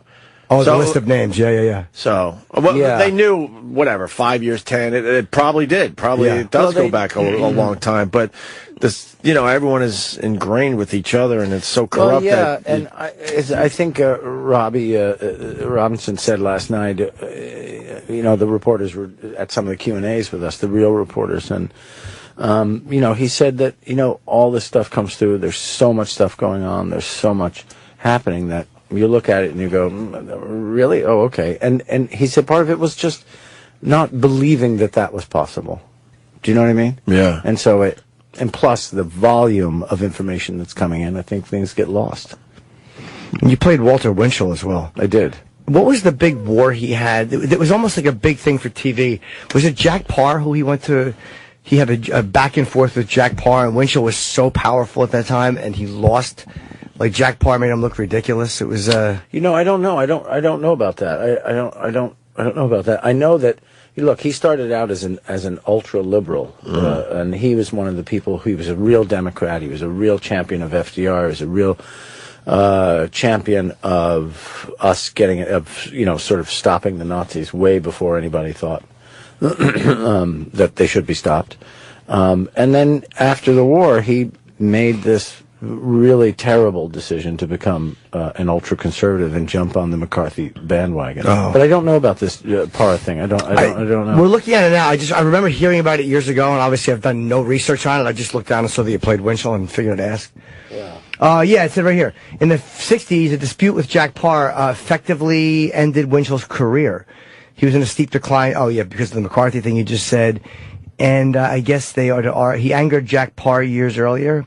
And he refused to retract something, and I guess the Parr made fun of him, or whatever it was. They went back and forth. Well, he was losing his power, and I would, Liz Smith, who the columnist, sure. Liz knew him, and she said that by the end of his tenure, he was basically walking around with mimeographed copies of a column that he typed at home, and kind of handing them out to people in bars and things like that, because he so wanted to be a part of it still, but he had made so many enemies. I mean, basically everyone was his enemy. When he died, nobody even came to his funeral. Was he wrong, though, or was it just the McCarthy stuff, or was there other stuff that he was right about and people just didn't like him for, or did he just turn into a total douche? He kind of turned into a total douche. Yeah, I think it was right, which was, I think how the press described him as well. And he was a total douche. Yeah, I think that's kind of what happened, which is really sad. You know, I mean, here lies a total douche. We got Stanley Tucci to say total douche about a character he plays. Yeah, but I love it. Awesome. It's gonna make me happy all day, Pete. Why did he start siding with McCarthy? Why what? Why did he just all of a sudden jump into McCarthyism? You know, I don't really remember. I think he, I don't really remember why he did. I think he wanted, he wanted a bandwagon to jump on that was a popular bandwagon. Okay. And I don't know. He wanted a cause. I don't know. You watch footage of that stuff, it's like, ugh. Yeah. It's embarrassing that was here. It was horrible. Well, come on. I mean, look at what's still happening. Look at what they did to Cecile Richards and, you know, over the Planned Parenthood thing. I mean, that was as close as to the McCarthy hearings as we've gotten in a while. I haven't seen the unedited footage. I heard the unedited footage makes it look like they much different than what was actually shown. How do you mean? There's like original, because that made Planned Parenthood look really bad. And then I've heard that the footage was edited to make Planned Parenthood look bad, and that the unedited footage was different. Like they made it so that Planned Parenthood looks terrible, and I didn't see the. Oh no, you're talking about the. Are you talking about the videos in the? Yes, for selling the feces. Are you talking about something different? No. I'm talking about the hearing that they had. Oh God, this is like a Three's Company episode. I thought you were saying something. You thought I was saying something. No, the hearings that they had, you know, and they were grilling Cecile Richards, and you know, who I think is she's an extraordinary person, but it was embarrassing because there was information that they had paid no attention to the facts. They were throwing up charts and graphs that were. I just didn't see the hearing. Oh my God! It was unbelievable. I'm gonna. And we didn't know who she was. Take a look at it. I didn't know who she was. I didn't know her. We had no idea who she was. Were they grilling her about the tapes? Yeah, about the tapes okay. and about Planned Parenthood and trying to cut funding to Planned Parenthood and none of their information was correct. And you know, she came off brilliantly as she always does. So they're not going to cancel funding? No. All right, good. I have a vested interest in that thing staying open. Believe me. Yeah. What do you think of our candidates as they're all over the TV? Oh my God! It's a weird bunch this time around, huh? You Ben Carson guy? No, I am. I'm a Democrat. I'm a liberal. I'm a liberal guy. Cool. It's kind of strange no one's challenging Hillary, really. This is a cakewalk for her, right? You like to Bernie? Kind of, yeah. Right to the nomination. I think he's amazing. I mean, I can't imagine that he'll be president. But, No. But I think he changes the conversation. I think he opens up the dialogue in a really interesting way, and I think he's kind of amazing. Yeah. I think on paper he's the perfect president. Yeah, but he's not going to win. No. Oh, Pete, don't be so defeatist. Maybe. I want him to win. I know he has a lot of young supporters too. Yeah. It's just you know, Hillary a little too radical, though. Some of his Hillary's killing it. You know? Some of his policies probably to get him elected. Yeah, I think it's because he says socialist. I think that freaks people out. But not you youngsters though. You're eating it up. Well, yeah, I didn't even know what that meant until I had to Google it before I came into it. I'm not going to act like I know about politics, but he's doing very well at these rallies. I mean, yeah, he's a very likable guy. This is Pete Davidson. He works on SNL, Saturday Night Live. Yes. So very nice to meet you. Very nice to meet you too. And we talked to him about Larry David doing that great impression. Oh, that was sick. Oh, I didn't see. I haven't seen. You haven't really seen want it? to see it. It's hilarious. I found it upsetting. Just wanted to be different. Don't you think Trump's changing the conversation too? Oh, without question, yes. I don't know that it's a conversation, but he's changing the. It's just fun to watch. Yeah, it really is immensely entertaining. Absolutely. Yeah. You think he has a shot? I don't know. I can't imagine such a world. But who's gonna? You think it's gonna be Jeb in the end? Jeb's a charismatic guy, full of life and fun. Who's gonna rise to the top in this whole thing on that side? Jeb's really far behind. It's very. I know, but I don't know. I don't see any one of them rising. Rising to the surface. I mean, I guess Carson is leading the. He's leading now? right now in Yeah, Iowa. temporarily, maybe. Yeah. Iowa. Yeah. He has lovely things to say. Yeah. Mr. Carson. Yeah. I like the fact that he's always just saying stuff that annoys people. I do find him entertaining for that reason. Yes. People just hate it, and he's just He always monotone. looks like he's sleeping. Yeah, he's not an exciting guy. He's very mellow. Yes, he is. Yeah. So, Trump is so, bombastic. That, yes, you're kind of like, okay, all right, already. Okay, fine. Yes, I'll vote for you if you want. All right, just shut up. It's kind of fun to watch. You know what I mean? yeah, I'm enjoying it. Yeah. So I would be more liberal if socially I'm very liberal, but it's the tax money. Like I just hate giving up more money. That's my only problem. That's the only thing appealing to the Republican Party is their tax policy. Yeah, that's everything really else. it. You're like, you guys are a bunch of fucking jerk offs. Yeah, but that tax thing, you're like, well, you know, no one wants their money taken away. I feel like right? Trump kind of like because he ran, he kind of scrambled it up for the Republicans because I think it was supposed to be a Republican president this year. I would assume they would have had a better shot at this. Well, there they are, right? There's their faces. now there's so many of television. them. Ted Cruz is really likable. I find him enjoyable. Rubio looks fun. God damn it, they took that off to put Karl Rove. Karl Rove, I can't think of a person I like less facially. He's just unpleasant. And I'm not a pleasant to look at man myself, but he's just unpleasant. You're just bothered by his face. It enrages me.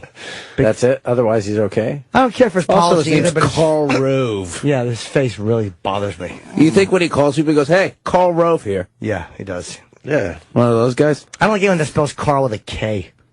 Yeah, too Nazi-ish. You can't trust that, right? No, isn't it? It's Nazi-ish. I don't like it. I think. Well, yes, maybe German, but oh yeah, maybe German is probably the more appropriate answer.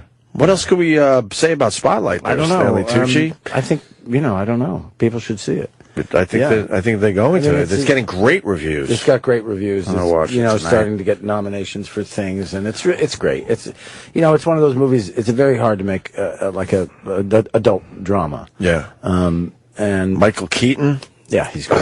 He's fantastic. Did you get any vibes from Rachel McAdams? She's lovely. She's the loveliest person ever. Yeah. Is she sweet? She's so nice. She's great. As nice as she is talented. Very easy to look at there, Yes, Stanley she is. Tucci. Yes, for sure. Me or her? You as well. Yes. Stanley. There you go. Yes. Thank you.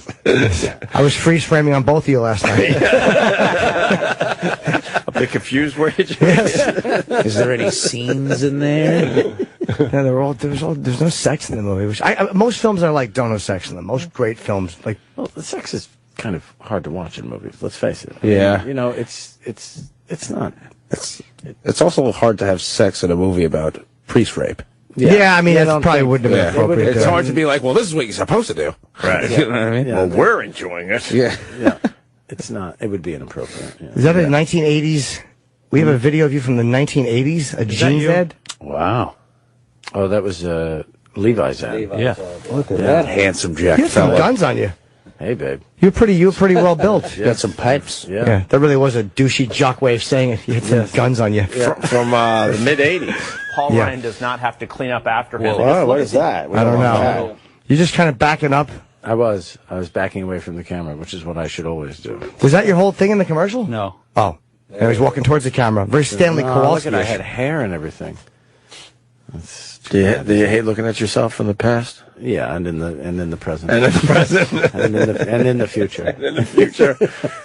Dude, he was in Wise Guy. He was in Wise Guy with Jerry Lewis. Yes. Oh, Jerry Lewis. Stanley has done a lot. You know what I want to see? I want to see that Jerry Lewis clown movie, but he gave it to didn't he give it to the National, where he plays the, yes, I've, clown of the Holocaust? Yes. Yeah, and I don't think anyone's ever seen it. Who's right? Did Pendula, let's see it. There's a couple people that have seen Harry it. Shearer saw it. Harry Shearer Harry saw it. Shearer said he saw it, yeah. And what did he say? Oh, he saw it. He said he saw it. I think that was just That's it. about it. Yeah. That's all. I think it was just awful, I think. Yeah. It's just horrible. There's a It's reason no one rumors. has seen it, I guess. Yeah. There is how long can't people watch it for? Like 20 years or something? It has to sit there before they can show it to people. The National Television Museum, I think. Yeah. Oh, really? Yeah, Why? Is it so bad? He hates it so much. He's entertaining people and the Jews as they're being walked into the gas chamber. The Day the Clown Cried, it's called. Is it supposed to be funny? I don't know. I think it was supposed to be. Yeah, that's the But, footage. but as they're filming it, he realized this is not funny. So he bought the right to all the copies and it just never aired. And no one. It's amazing how something can be like kept to leak. Like fucking, Who leaked? Who would leak? No, and that's probably an ad for it. No, there's no copies of it that have leaked. They're saying unreleased Jerry Lewis. Yeah, no, film. a couple of years ago, a few minutes of footage came out. A couple minutes. Yeah. But was it from the actual movie? Yes. Oh, okay. Oh, really? So it will come out someday. In 20 years, you can watch it at the television. What's with the museum. 20? Why 20 years? I think he wants to be dead. I He thought wants to be literally dead, that's my guess. Is he probably? Yeah, you're exactly right. That's a very pessimistic attitude to have. You know, in 20 years I'll be out. Wow. Wow. No, he's incredible, Jerry Lewis. Oh, yeah, he is. He just gave a he's talk 90. at, I think, what was it, the Museum of the Moving Image in Queens. Okay. A friend of mine went and just said he was extraordinary. At 90, still doing it. He's very smart. Yeah, he's at a roast I did recently for Terry Bradshaw, and he was, he was nice to all the comedians, and he talked to everybody, and he's totally lucid. Like, you think an old guy like that's going to be fucking out of it, but he was great. Yeah. He wasn't funny when he went up. He just went up and he talked. He kind of talks nicely at a roast now when he goes up. He's an older, Right. He's not into just smashing people anymore. He just goes up and he talks about the wounded warriors or whatever. Probably doesn't have it in him. Right. Yeah. He was quite sick for a while, and but he was. I tell you, I had the best time with him. I mean, he was so kind to me. I was like 26 years old or something like that. Wow. And he was nothing but generous. What did you talk about with him? Everything. You could ask him questions. He'd tell you stories. I actually went with him to Vegas to his house, and he was sort of bringing in the new poster child for muscular dystrophy. We flew to Vegas from Vancouver, and spent the day there, and took me around his house and met his wife, and it was just. He was so lovely, I can't tell you. And then he'd just tell you stories about his career. He'd do card tricks for you. He'd do gags. He'd do, it was amazing. That's old school. Yeah. Yeah. I love when others go into like a famous person's house. Like, what was in there that made you go, wow, yeah. He took me anything I'll cool? tell you, he showed you everything. Like, there was nothing to hide. There was no... Except for this movie. I guess for the movie, yeah. But he says, come and look at our bedroom. So we walk into his bedroom, and then he says, opens up this door, and it's a huge walk-in closet. And in this closet, he dressed in a very specific way. He had about 25 tuxedos. He had football jerseys from every team. Right. And it's all lined up beautifully, I think even by color or something like that. And then he had his golf wear, and he had the same pair of shorts, but he had them, there were like 30 of them, 40 of them. I can't even tell you how many, but it's the same pair in different colors. And then golf shirts, the same, but in slightly different. So he's probably OCD. He's probably got that. A little bit. And then a dresser in the center of this thing that was bigger than my apartment. and it was just drawers of socks. That's all so different kinds. It's strange. like he's like this very specific kind of sock, and he had hundreds of pairs of them. And shoes, like dozens of pairs of shoes. I guess that's what you do when you're that famous and you're that wealthy. I mean, it's like a lot of guys go to drugs. Other guys just buy one of everything in a football jersey. No, and it was great because he wore it. He said, when I do my show in Vegas, I wear a tuxedo every day. So he said, I have one, and then they get dry cleaned, and then they, he does it. One a day for a month. He plays golf every day. He does, Yeah. I love that. The King of Comedy was my favorite thing he ever did because he was just such a motherfucker in that. Well, he's brilliant in it. I mean, it's like a great dramatic performance. It's amazing. I mean, which no one anticipated, He's scary almost. Absolutely is. And De Niro just captures a horse's ass. Like he really fantastic performance. It's very rare that something meant to be awkward can make you that uncomfortable. I mean, just that shot that you're pulling up right now on the screen is just. Look at De Niro's it's so disturbing, that the image, who he was, that character. This dummy in his house with his briefcase. Yeah. Fucking like poor embarrassed girl. They had work to do. When he was practicing his act down in the basement, Yes. doing the whole thing, and then you hear the mother's voice from him. He goes, "All right, Mom, shut up." But then at the end, when he's funny, when De Niro's actually kind of funny as a stand-up, he's not amazing, but he's not terrible. Right. No, he got like the perfect balance. Yeah. And then he kind of becomes famous for it. Like it really was some kind of redemption for him. Some people say that was in his head. I thought that too until you might have been the one. Maybe I did. I thought that at first, but then I think no, it actually like he didn't actually ever become famous. That he was still thinking that in his head. Oh, I see what you're saying. It's an interesting. Yeah. It's an interesting take on it. Yeah, I didn't think that. Did you ever work with Brando? No, I didn't. I ask every actor that. No. Nothing makes me happier than have fucking crazy Brando stories. No, I never did, sadly, no. Do you learn your lines, or would you like to have them piped in through an earpiece? No, that would be tough. When you hear that, doesn't that just make you like want to hug him? Like the balls to show up on the set? No, and he was doing it years ago. Yeah, totally he was doing unprepared. it like 40 years ago. Totally unprepared. Totally unprepared. No one can tell him. Oh, Marlon, you're unprepared. No one can tell him that. But of course, you couldn't tell, so I suppose it doesn't really matter. Sure, in the end. I just worked with someone, an older actor, who has it, but he has it simply because he can't remember lines now. But Brando was doing it by choice. Just not wanting to. Like years ago, yeah. Just kind of, I love the photos of the Godfather behind the scenes where he's got like cue cards on Duvall. And it's like, I guess that's just to say it. Like, I heard De Niro when he rehearses won't say the words. Like, he'll just go, like he just goes through the action, but he doesn't like to say the words until he's actually saying them. Now, you maybe worked with De Niro, and that's totally wrong. I have worked with him, and I think that is totally wrong. Okay, that was what I was told. That's okay. Yeah, he told me that. He told you that. No, I made that. Well, he's wrong. I just wanted to sound like I knew what I was talking about, but I did hear that, and it's apparently a big lie. Someone probably told me that to make an asshole out of me. It was a remarkable success. Fool I am. I repeated that to someone he knew.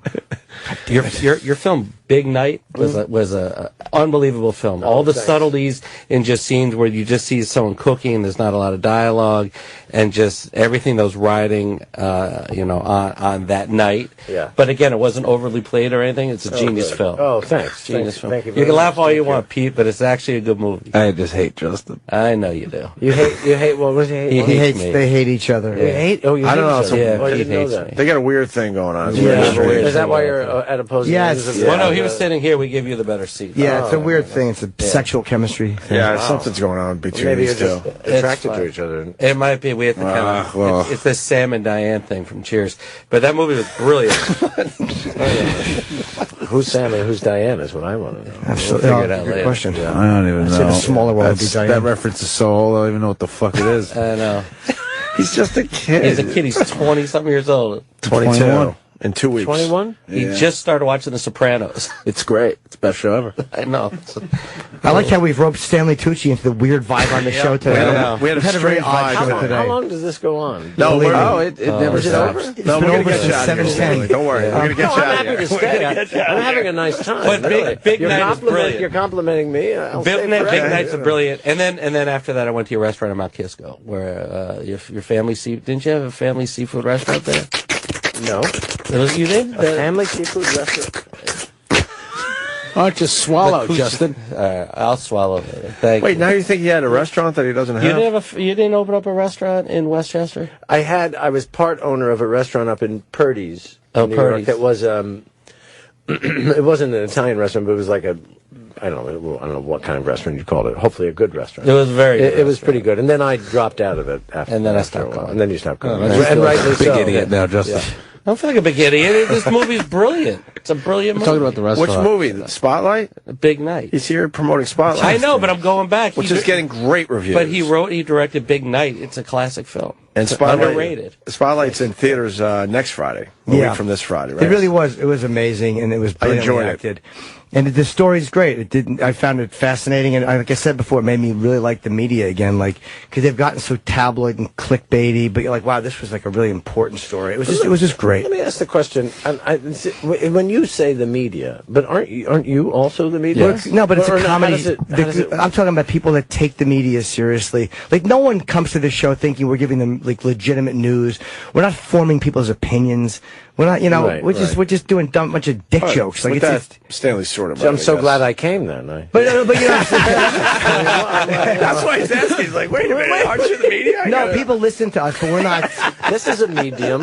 Yes, it is. I'll tell you the difference. The media gets when you're dealing with like regular news, they have a special thing for the FCC where if something dirty goes out over their airwaves, they're kind of excused because they're doing a certain job. Right. They're given a special.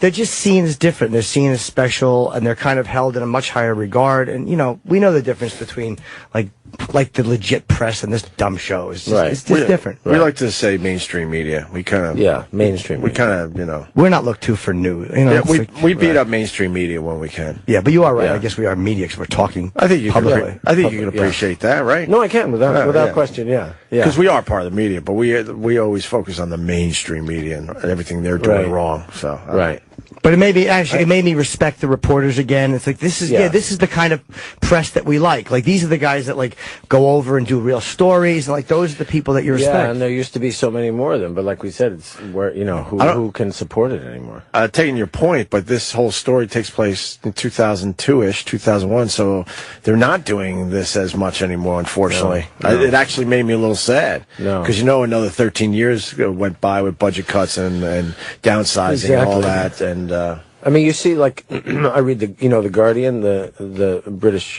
paper, and it really is, to me. I mean, when the FBI came out recently and said, "Why does the Guardian have better statistics on cops using force against civilians? Why do they have better statistics?" And I think it's really interesting that there are very few papers. It was the Guardian and the Washington Post, I think, but there are very few papers left that are even able to do that. They don't have the resources. No, probably, the right? resources. No. All right, we got to get Stanley Tucci out of here. I have to go. We're done can't. anyway. No, Our show ends at 10:30. Oh, it's it? It does. Yeah. Okay. Yeah, we Right. So this is it for you. For today, yeah. Promoting Spotlight, yes. It's a wonderful movie. It's a heavy movie. Yeah. But it was well acted, and it was a very good movie. Absolutely. It's in very theaters happy next to see Friday. All right. And you're you very delightful much. in it, Thank by the you. way. Thank you. Appreciate it. Anything, Pete, before we get out of here? You're good? I'm good. Jimmy, you good? I got a bunch of gigs coming up. Go to my website, starting in Charlotte in 2 weeks, and I got San Francisco and Erie. Just a bunch of shit cities. No, I'm just kidding. I'm joking. I am kidding. I'm just joking. He's just staring at you like, what's going on? All right, man. We'll see you guys tomorrow. Okay, bye.